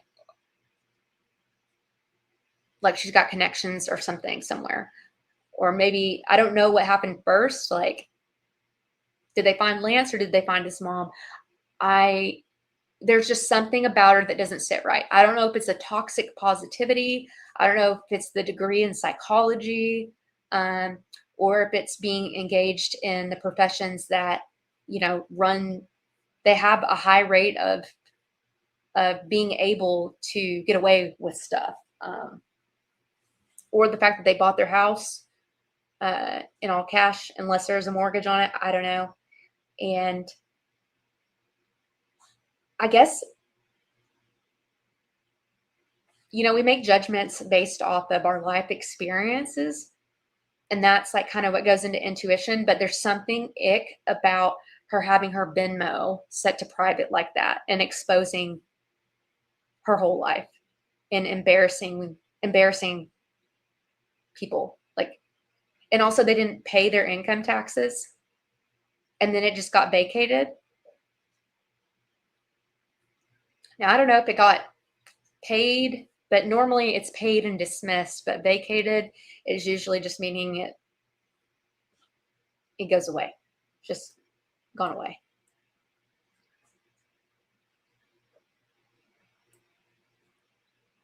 Oh, Kathy says, can you imagine that Blake giving money to olive oil? Oh, I saw it. I saw it with my own two eyes, actually. I posted it on X. Let me see if I can find it in my phone. But yeah, trust me, I did find it, and it was in July 20th. So it was about the time they started really annoying people to debate Andrew Wilson. And what they said there was, like the note was public too. So sometimes I wonder if they did that on purpose. But it said poker. No, poker. Poker as in poker. And it had a little black girl emoji on it.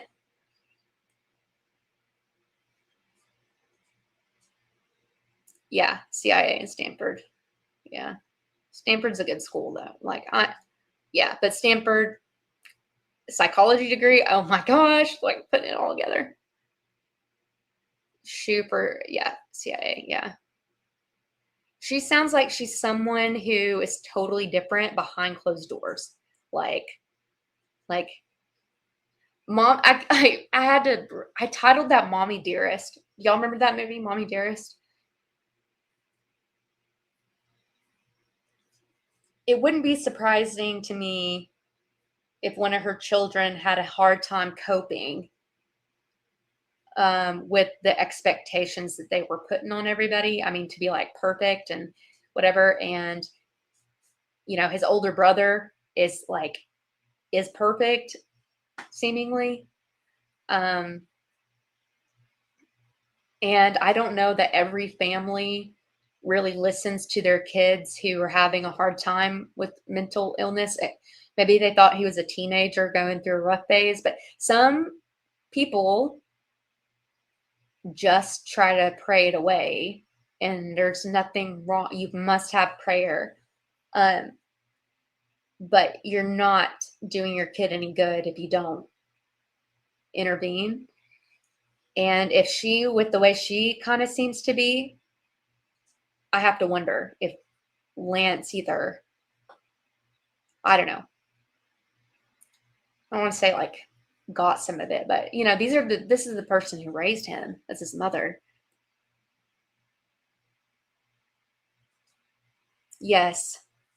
And maybe, and I just see him at the, he was adorable just a couple years ago. Seriously, looks like a good kid, and I'm not saying that he was. I don't know. I have heard that he was not so great, but but anybody can start that rumor. Like Kate, if you have any information about that, I would love to see it.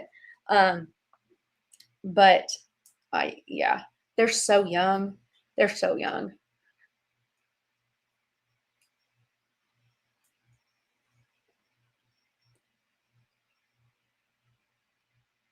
Yeah, you're welcome, Tammy. Okay, I will. Kate, just kind of got here, so I have no doubt. Okay, Z, did you just get here? 8:20, not 26. Okay. Backtrack, KZ, you should go back probably about like 15 minutes, and I restarted that presentation. Uh,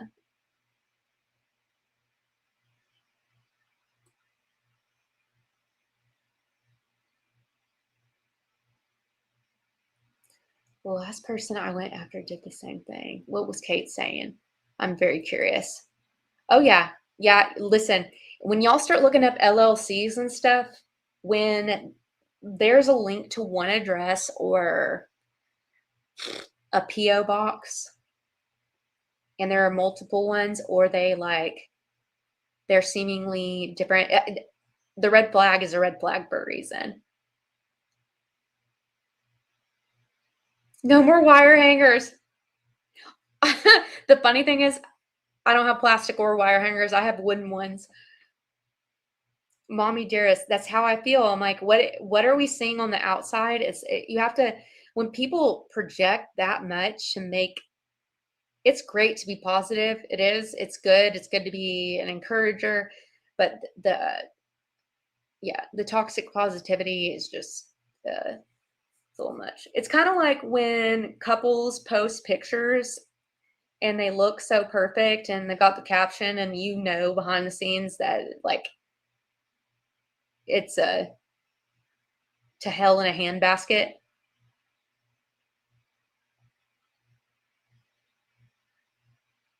Golden child, scapegoat child, yeah.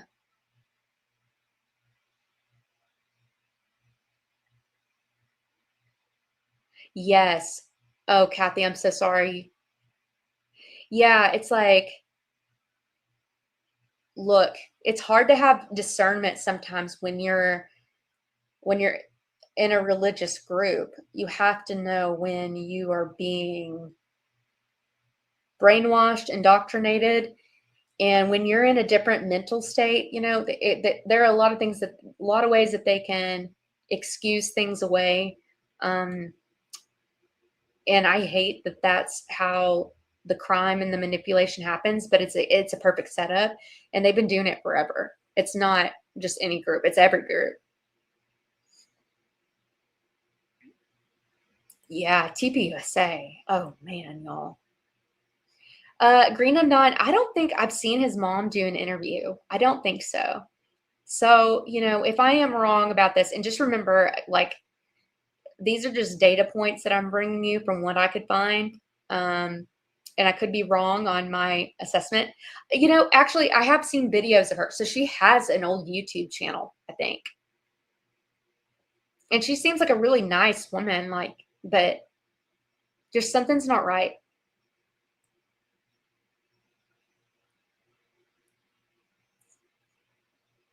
Let's see. They took the money. They had to have taken money. I think that they were having financial problems. You always follow the money. The fact that they had unpaid tax returns from 2024, and then that got set aside. And then they moved, and they had what looks like to be they purchased real estate with cash. I don't know for a fact. But she was also she had to have some kind of money coming in when she gave her dad her loan, right? That loan back in what started January of 25. But how emasculating to have your husband paying you back on Venmo. I think we all know people like that. That is the most embarrassing. Like, if that's how it works, it's fine. But like, people don't need to know that stuff. It's not a place to show people that you're friends with everybody. Yeah, it is really correct. Me too. Yeah.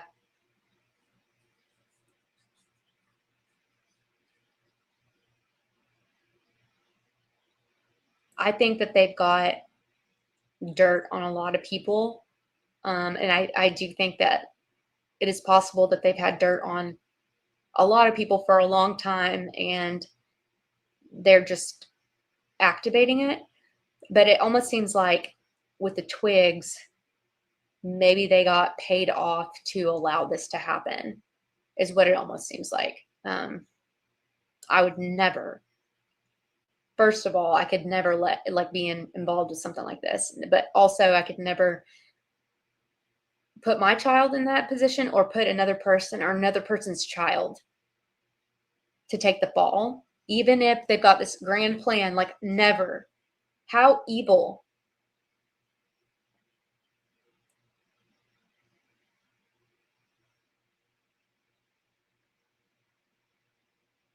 Yeah, I saw that about Bill Gates' daughter too.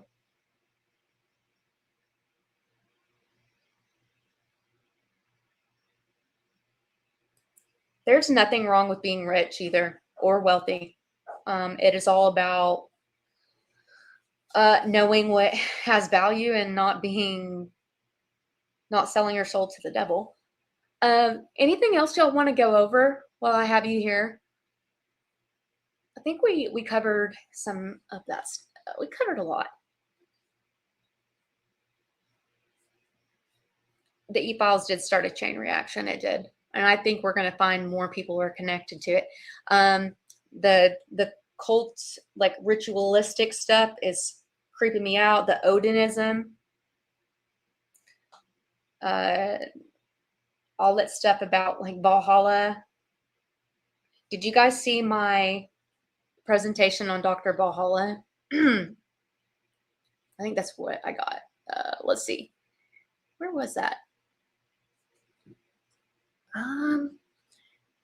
Well, essentially, it comes down to this. The guy, the doctor who did his autopsy, Dr. Guadardo, Guadalajara, the one with the furry wife, he is actually from and moved back and took a position in a place called Valhalla, New York. It's just weird. The symbolism, the 33, the see you in Valhalla, which I thought was extremely distasteful, just considering this man is known to be a Christian. Like, I mean, that's what he's known for. And then in your like farewell message, and you're saying goodbye to like him publicly to everyone worldwide, like you had to work in some kind of Odinistic thing. By the way, the Odinistic thing, very interesting. They are linking those two girls in Delhi, Indiana, the murder, to it's up on appeal because they're saying that the man who confessed was not in the right state of mind, and that was like a forced confession. But beside that, like the way they found the girls, they do think it was like a ritualistic thing like that. And I listened to a book that was written by a man who was just on Theo Vaughn's podcast. Is his name Scott? I think his name's Scott. I listened to this last week. He was an undercover agent for the FBI for a lot of years, many, many years. And he actually infiltrated one of these groups. It was like a white supremacist group. And oh my gosh, it's beyond. They have, I don't want to scare anybody, but it all goes back to Baal worshiping. They're worshiping Satan. It's crazy stuff. Did I call it Delhi? I meant Delphi. Yeah. Finally talking about the Odin variable to Abby and Libby's murders. Yes, you guys, if you haven't seen it, if you're not sure about it, you can Google it. But an even better lead to this is go watch, I think it's on Netflix, and it's called Allegedly with Ellison Barber. Her name is Ellison, not Allison. And every Wednesday she comes out with a new episode, and she, I think she used to be like an investigative journalist or something, but she does this true crime recap with either the prosecutors or the defense attorneys. Some of them are like on the cases. Others are just, regulars she has on the show, and they go through like the cases. Go check that out. But one of the most recent ones, because it's going up on appeal, is the Abby and Libby's murder.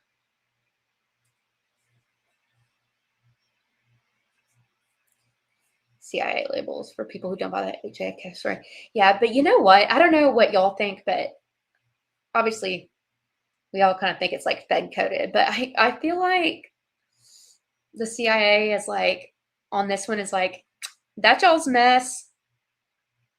I don't know, because it just seems like they have not been like come up a lot. It seems to me also that some of the three-letter agencies don't work well together. And one in particular right now seems to be very, very sloppy. And I'm not saying that who is involved or who is not, but I kind of feel like one is a little bit better than the other. Like, okay, we didn't create this circus. You guys can clamp your own mess. Yeah, Justin.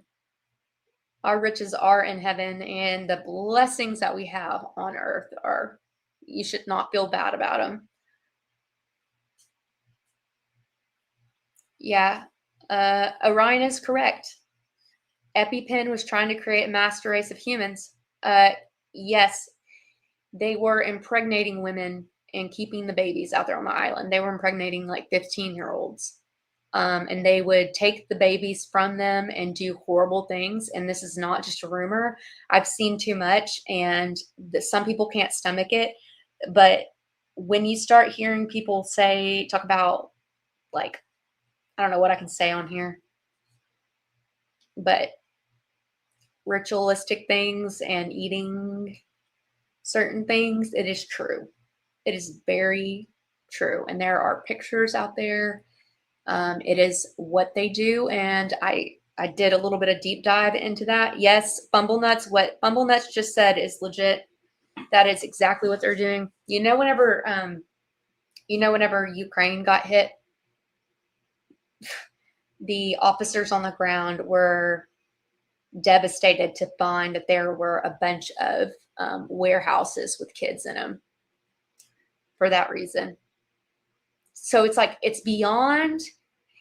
If you sat down and tried to come up with the worst horror story that you could ever come up with, you would not even come close to the truth of what's in there. What else was I going to say about that? Yeah, it's bad, and it's real. It's a horrible, horrible thing that they're doing. So they also say in Hollywood that every script that comes out is based on a true story, and I believe that. It's the Disney movies you need to watch out for too. Monsters, Inc. is exactly about what Bumblenuts just said. If you think about it, what they do is they scare children, and the kids being scared create the electricity for the city. Yeah, y'all. Yeah. Oh, I didn't know Ian had that. Yeah, I knew that there was evil in the world. I had no idea it was like this. I had no idea it will make you believe in God a whole lot faster. It will accelerate that. And speaking of acceleration, so if we're talking about the Odinistic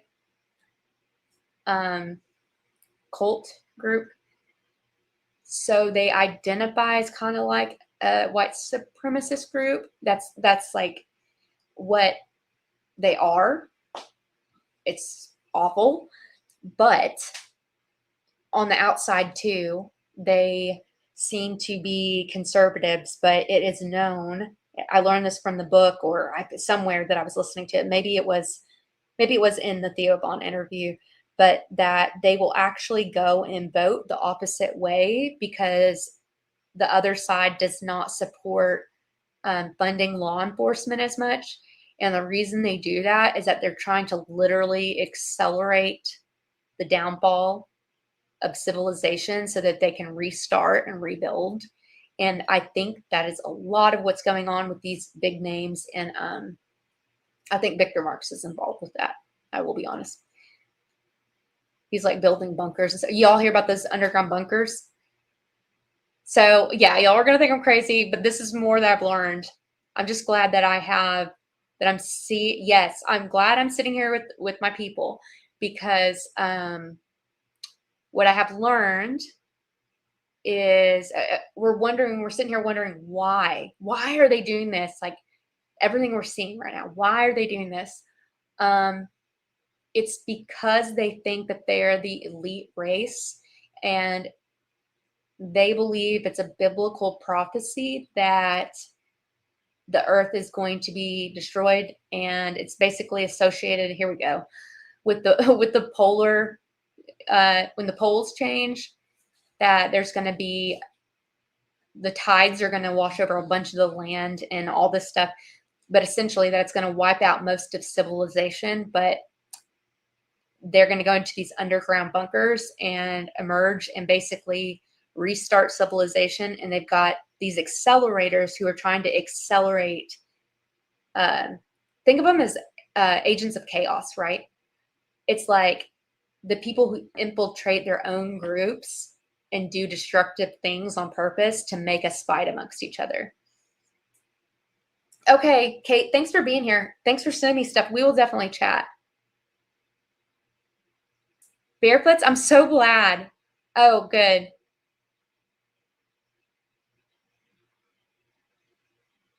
Oh, Kathy, are you talking about Epi? Epi's still up? I believe that. For a while, I didn't. I really didn't. I just thought, yeah. CERN too. Kate, thank you for being here, girl. I'm so glad you could come in. No, I have not listened to that. Okay, so, okay. Listen up. Listen up. So going with this whole thing, this is why there's so much attention on Greenland. But that's it. They can't change what God planned. I mean, you also can't predict. You can't predict it, that like when and how and God. They are never going to, even if something catastrophic happens with the planet, you guys, like God is always going to be bigger. But this whole emerging as the new race, this is about creating, like what the EpiPen was doing, about spreading the seed and creating their own kind. Awesome. Kate, I'm so glad you could be here. Thanks for sending me whatever you did. I haven't looked at it yet.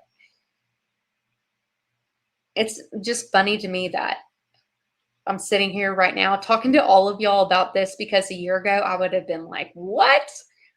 No way. But yeah. Yeah. And it all comes down to demon worship. It's it. Baal. Gilgamesh. That is what it is. It's all in the Bible, and they're not going to win.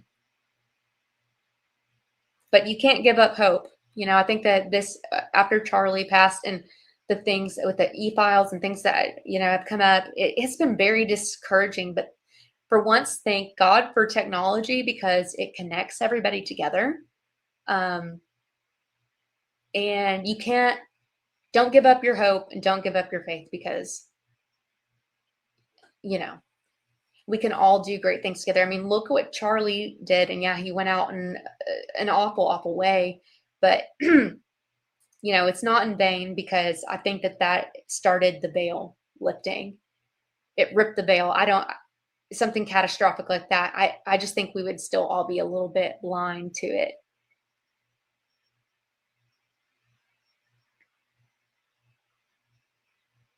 Okay. Orion, definitely. Please email it to me. So yeah, I think God took one of his own out, and just crazy, the kind of spiritual, like the stirring of the spirit that really happened in all of us. And I don't think they expected us to demand answers. And they're going to new links. I mean, they're gaslighting us. It's almost like they know that we know they're full of crap and they don't care, but they can't continue on like that. CK did know his mission. Yeah, he did. It is tragic, but at least in the actual physical death, he was gone. He was gone immediately. But you can't, and if you ever sit there and you're like, I'm just one person, what can I do? Well, look at what Charlie did. Look at what Charlie did. And a lot of one people can do a lot of big things. Yeah. Yeah, of course, honeybee. You're so welcome. Yeah, Bumble nuts, I agree with you. I will forever wonder how much he knew. Um, yeah, we do. We rebuke Satan on here. Everybody is welcome in this chat, whether you are, I'll say, if you're Jewish, you're welcome here. Muslim, Christian. I'm non-denominational Christian, but you're all welcome in my chat for sure. Or, in my community. It's about finding the truth. And I do, while I disagree with the doctrine and the beliefs of other religions, and I think some of it is absolutely wrong. It's not like, I think it's categorically wrong, but I can separate what's going on with that government over there and the common people, right? Who are not awakened to it. And I mean, it's been rough. I think probably everybody has experienced this recently in the past year. If you're Christian, the division within your own community over this whole thing. And, try telling your friend or whatever that Judeo-Christian values are made up. There is no Judeo-Christian. And it's like we've been told that forever. And it feels like an identity crisis when you first feel it. You're like, oh, I can't look at, like, no, that's not it. But then you start to realize, like, oh, this is what God was talking about. Yeah, I think CK was definitely, I think he was definitely onto her. I hope God spared him and didn't let him find out all the things. I think, nothing is out of God's reach, so we never know. I think he knew enough. Oh, Justin, I agree with you. It's a genocide, is what it is. It's murder. It's just murder. Like, one of my best friends, I was up to here with it, until a year ago. A year ago, I was on the other side because I just didn't understand. I thought they are defending themselves, and I'm smart, I'm intelligent. I have military special forces people in my life. Like, I know a bunch of things and like how it works. I know how it works, but I just wasn't seeing it. And then all of a sudden I'm like, oh my goodness, I see it.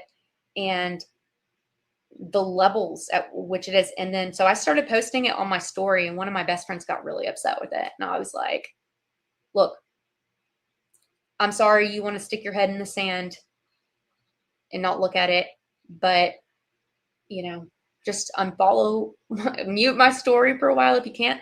But that's the truth. It's like, what, you can't, I know we're not made to see everything, but we can't turn our heads away from the truth.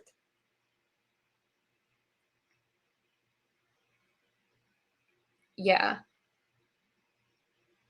Yeah, Charlie, I liked him. I didn't know, I'll be honest, I didn't know a whole lot about him before he passed away.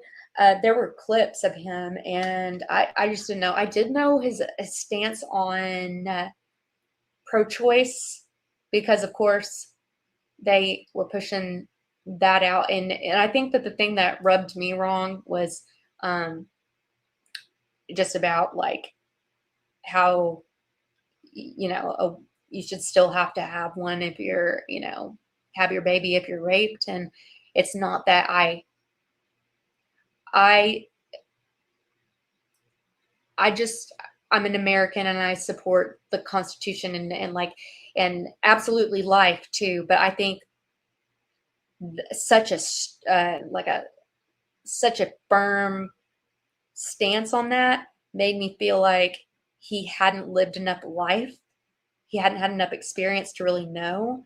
And so I kind of wrote him off as being, yes, a very good Christian who knew his Bible, but that maybe he just was a little naive to life. And so that's where I was with him before he died.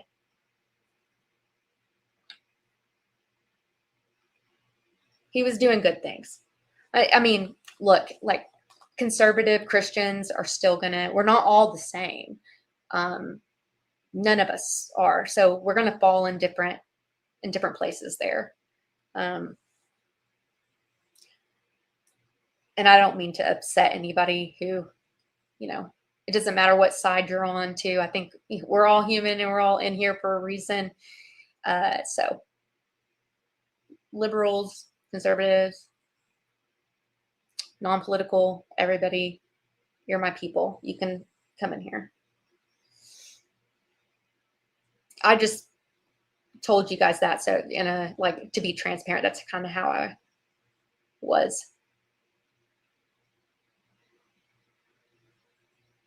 Yeah, he really was pushing the family concept and returning to home. And I did like that. However, part of them botching his legacy on the Charlie Kirk show, which really upsets me, is Blake Knapp in particular does not seem to like women. And I'm not talking about sexuality. I'm talking about he doesn't like women. Like whether he's gay or not, that's not part of this conversation. But he and I mean, I've never taken Andrew to be like that, but he certainly doesn't stop it. And they have a lot to say on that show about women being the cause for the downfall, for the lower birth, the decline in birth rate and the loneliness epidemic. And if they actually sat there and had a good debate on what's going on in this country, or the quality of people in general, it'd be I could maybe digest it. It'd be more palatable, but every time I've tried to sit there and tune into their show, which by the way, they have too many freaking ads and too many breaks that they just ads. They do have a lot of those, but I tune in to try to listen to what they're going to say. And it's just a waste of my time. But the last time it really left a bad taste in my mouth. And it was because Blake Knapp was saying that they had a guest on there, and they were saying that the reason these men have turned that are incels basically is because women are now getting 65% of the degrees in college. So they're saying that women don't want men who make less than them. That is categorically not true. It's only one part of what they're saying. Women just want men with jobs. Okay. There's that. But that because of that, it's our fault that we're not settling down with men and having babies. And that is not the whole picture. It is one, we as women, people should not have to lower our educational standards because men aren't going to college. And it has nothing I don't even think you have to go to college. I think trade school is great. You don't end up with student loans. You have a good career. You can have your own business. But the fact that they just blame it on women really makes me feel like I don't respect what they have to say, to be quite frank. they didn't discuss the rising cost of living, how you both people have to work in a marriage usually, unless you're extremely blessed, and you can do that. So women are smart. I mean, we're human beings. Like, we can make our own money, we can go get our own jobs, and it's not as if we are living in a culture, in a country where the woman can stop working and the man can support the family. That's not it either. It's the rising cost. It is it's men turning to the red pill way of things, like Andrew Wilson. It's just the way he speaks and like talks down to women. Like, he chooses these OnlyFans girls, and they're just girls because they're less than him. It's like, pick on somebody your own size. And he did, and he got his ass handed to him. But anyways, if you're just going to blame things on one group of people, just like they keep on saying, it's the left, it's the left. Okay, listen, I'm on the right. It's not the left. Like, I disagree with half the their policies, but and when I say they, I mean Blake Neff and Andrew Colbeck keep on pushing this, and they are so divisional. And it's like, okay, if the only men left are behaving like Blake Neff, none of us women are going to want to settle down. Also, it's important who you choose to marry and have children with, because if for some reason that falls apart, those are still, it's still the other parent of your kids that you're going to have to co-parent with. It's important. And they act like we should just roll out at like 18 and go, and that it should just be easy. It's like, have you seen the interest rate on student loan debt? Just the interest rate that the government is charging us?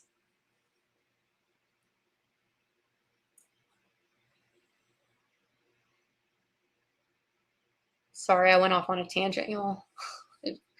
It's just Blake bothers me a lot. I keep on wanting to like him, but the more and more, it makes me angry. I think everybody else too, but I was holding out hope for him. And now I think he was a little Nepo baby and I've never used that term because I do believe like in a meritocracy, and I don't think you should punish people for having parents who have also succeeded. Like, if you're succeeding too, it's not your fault. You shouldn't be ashamed that you had help along the way, because we all have our own cards. But he's an asshole, and there's no way, in my opinion, that he got to where he is just on his own. And it's like his elitist is showing. I love that, Casey. Casey's a female traddy. I love the trad wives. That's awesome. And what do they want us to do? They complain about women just wanting men with money, but like, you don't want us to go get our own education and be independent and self-sufficient, like, because we're just supposed to sit there and wait for someone to take care of us. It's not the way it works, and it shouldn't work like that. And it puts you into a very vulnerable position.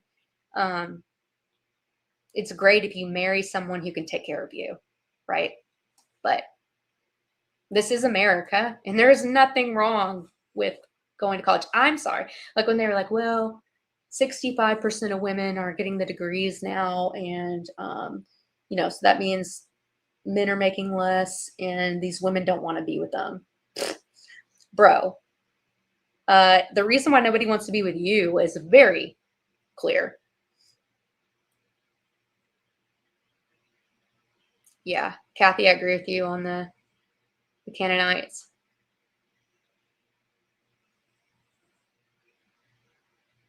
Honeybee, I think that Erica, I think there are some people who never had a choice, and that doesn't take away her responsibility. I think she was born into it. I think that there are a couple people our age in this orbit that were raised and brainwashed in it and never really had a choice or a chance. And let's just say she was. At what point is she going to leave? You know what? When she turns 18, is she going to break away and be like, screw you all, I'm going to go live my life and like have no support, you know? And I I think she's horrible. I think she's a horrible person. Absolutely. So I'm not making excuses for her, but when you raise people to be psychopaths, that's what happens.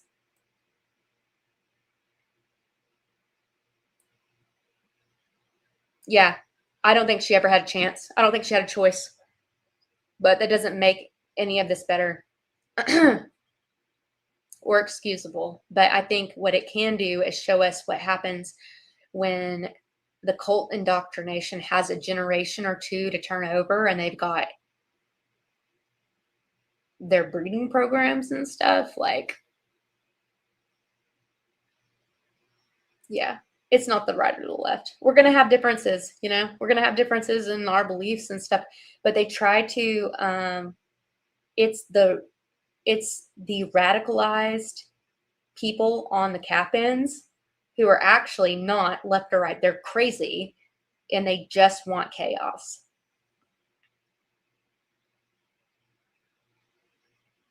Yeah. Well, you know, capitalism would still work. And I am a total capitalist. I really am.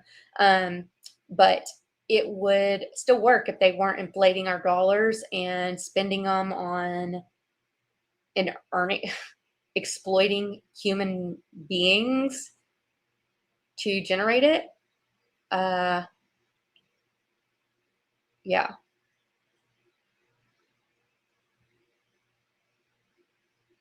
Yeah, agreed. Green up nine. We have been socially engineered to deny our nature, both men and women. Yeah, I agree with you. Like, there's nothing wrong. That's why I like. I would never. It shouldn't be that people hear me say this and then they go and like label me as a feminist. Like, that's not what I am. I just am a realist. It's not that I think women are better or less than men. I'm just like stating the obvious. Is there's zero accountability on these guys' end, and they have a platform and they're speaking, and no wonder they get less than 1,000 views. I couldn't listen to it. I was so pissed off after that. And I have to, when you're in that environment that is toxic, like everything you take in, right? Even if you think it doesn't affect you, it does. So I had to just remove myself from even trying to listen to. I tried to listen to them to see what they were all about. Yeah, women are way better than Blake Knapp. You know what he reminds me of? Okay, this is the truth about why he really gets to me too. Um, I think every single woman has probably like, if you're like a good woman, like, you know, when it comes to men and their looks, looks are not as important. They really are. And so you lower the standards for like the looks department because you're like, oh, you know what? I just really want a good guy. Like, who cares?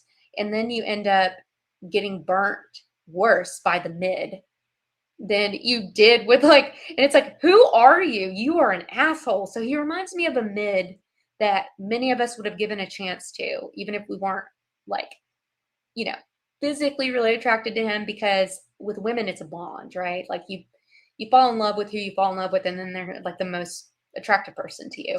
And that's actually, you know, truth.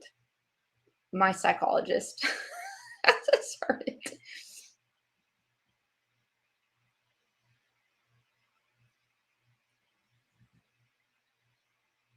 Yeah, he hates women. Yeah, he does. I agree, Crunk.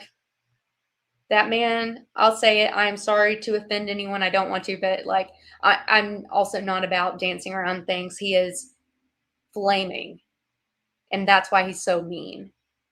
I think I said it in Baron's chat yesterday with Owen, and they were talking about Blake, and I was like, only a man that mean is on the DL big time. Only men on the DL are mean like that to women. Oh, photos with hair. Like, his white elitist is showing. It's you can't even reason with people. Like the rise of narcissism on a platform for everybody to see is the wildest thing, because I feel like up until now it was really hidden behind closed doors and you didn't know, like it also wasn't something like a term you wanted to throw around. But I mean, even 10 years ago, men and women both were still being abused by narcissists behind closed doors, and there were no words for it, and there's no like support group. We didn't, like, you always were made to think it was your fault. And so it's crazy how after Charlie has passed, like, it is so obvious.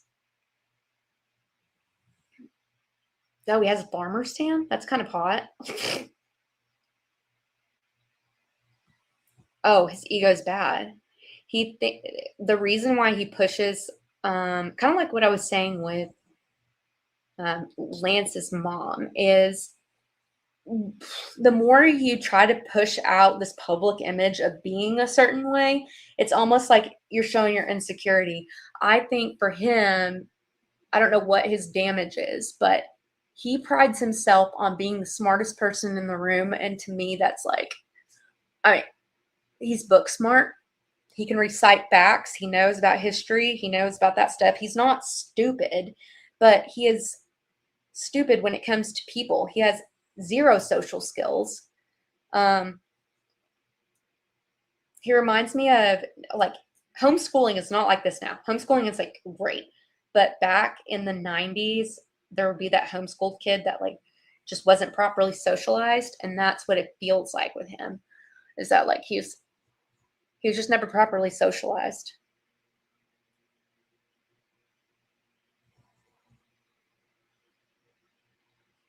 Yeah. I also don't understand what this, like, rampant, closeted homosexuality is. And I'm not passing judgment on anybody who is. I just, why are we, um, what's going on? What's going on with this pandemic? Apparently. Good, Barefoot. No shame. But when you internalize that stuff and you pretend to be something you're not, and it's not just that, I do think that these people are evil, though. That's the thing. They act like Christians, but they're not. And that is what I think, like, really, they have to play the part. And so it's more than just their sexual preference, it's everything else. Yeah. The closeted ones are the meanest people in the world, the meanest guys. And let's be real, they're all sneaking out and doing it anyways. Barefoots could probably attest to that.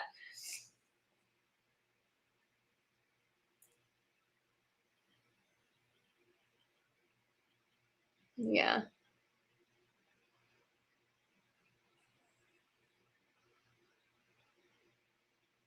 I mean, I just also don't know why, like, I do y'all find it odd that we live in a culture where some famous person has an affair, they go and they, like, it's headline news. And I say that because it's like, what happens behind closed doors in your sexuality, as long as it's a consenting adult, it is like one of the most personal things. It is not something that's anybody's business. So I don't really get why there is such like a push to normalize that kind of stuff.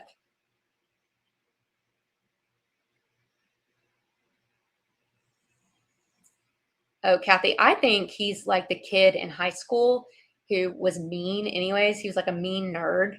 And there are just some that are not nice at all. Mm-hmm.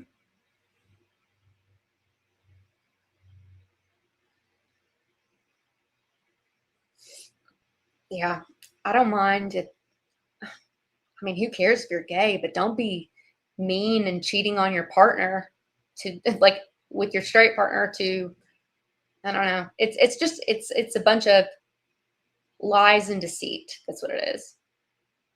Yeah, agreed. It's really nobody's business. It's a thing of life, but it's not supposed to be like shamed and such. But then they use it like that.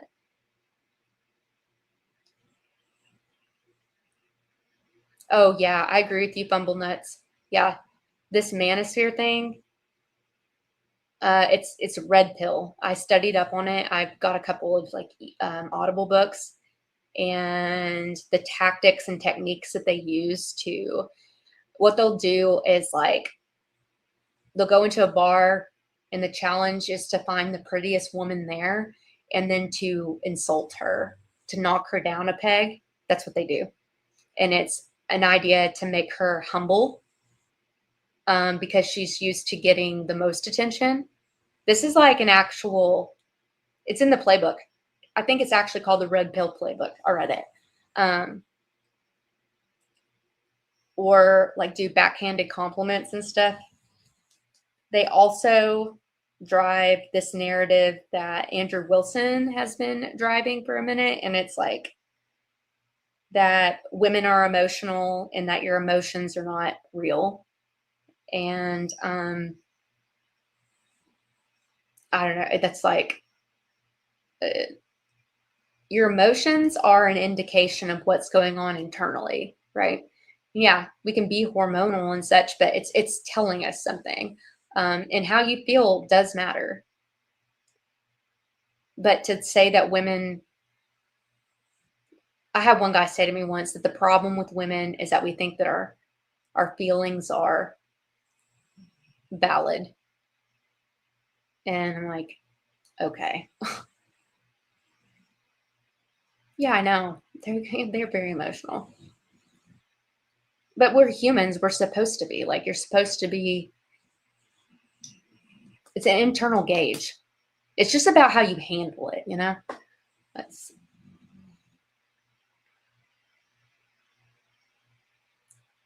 Yeah, Bradley, that's probably true. Okay, how we doing? All right, y'all. Okay, we're going on 3 hours, and hey to everybody who has come in here. If you are not a subscriber, definitely subscribe. Like it. I hope you enjoyed it. Tonight we've done a lot more talking, um, yapping, and now you guys have seen a picture of the inside of my tooth.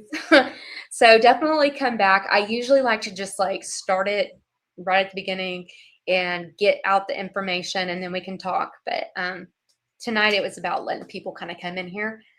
I am going to do something tomorrow since Candace and Baron are out, and I think probably everybody else is too.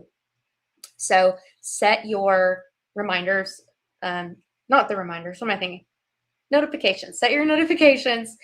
And yeah, and you just being here helps me out a lot. This channel is not monetized yet, but we are pretty dang close. So if you want to support it right now, I have a link in on the homepage of YouTube and also over on X to buy me a coffee. And that's the best way to support it right now. But I really appreciate everybody being in here. Yeah, it's been a good conversation. A lot of things going on. Yeah, come hang out anytime. And if anybody wants to email me material, it's riogateshow@gmail.com. If you guys have ideas about what you'd want to see in a show, let me know. I'm always working on something. But now that we're out from underneath these briefs, I feel like I can breathe. But our next round is coming up. Oh my gosh, wait, what? Hold on. Bumble Nuts borrowed my car, but he filled it up. Thank you. Yeah, we were saying last night, like, okay, if Lance had his car the day before, why was he? Someone was like, why was he seen at the getting gas, the next morning? And it's like, okay, non-boyfriend, like you do a whole day of patsying me and doing all this stuff, and you can't even fill up my gas tank? Rude. I mean, honestly, for real. It was a very cool hangout. I'm glad y'all stuck around. Yeah, good night, y'all. Miss, thanks for being in here. Thank you guys for engaging in the chat, too. Oh, Kathy? Yeah, I know. Unfortunately, we can all live to tell the tale of being with a closeted gay man, to find out that the other woman was another man. We've all been there, I think. Okay. All right. Good night, you guys. I love you so much. Have a great night.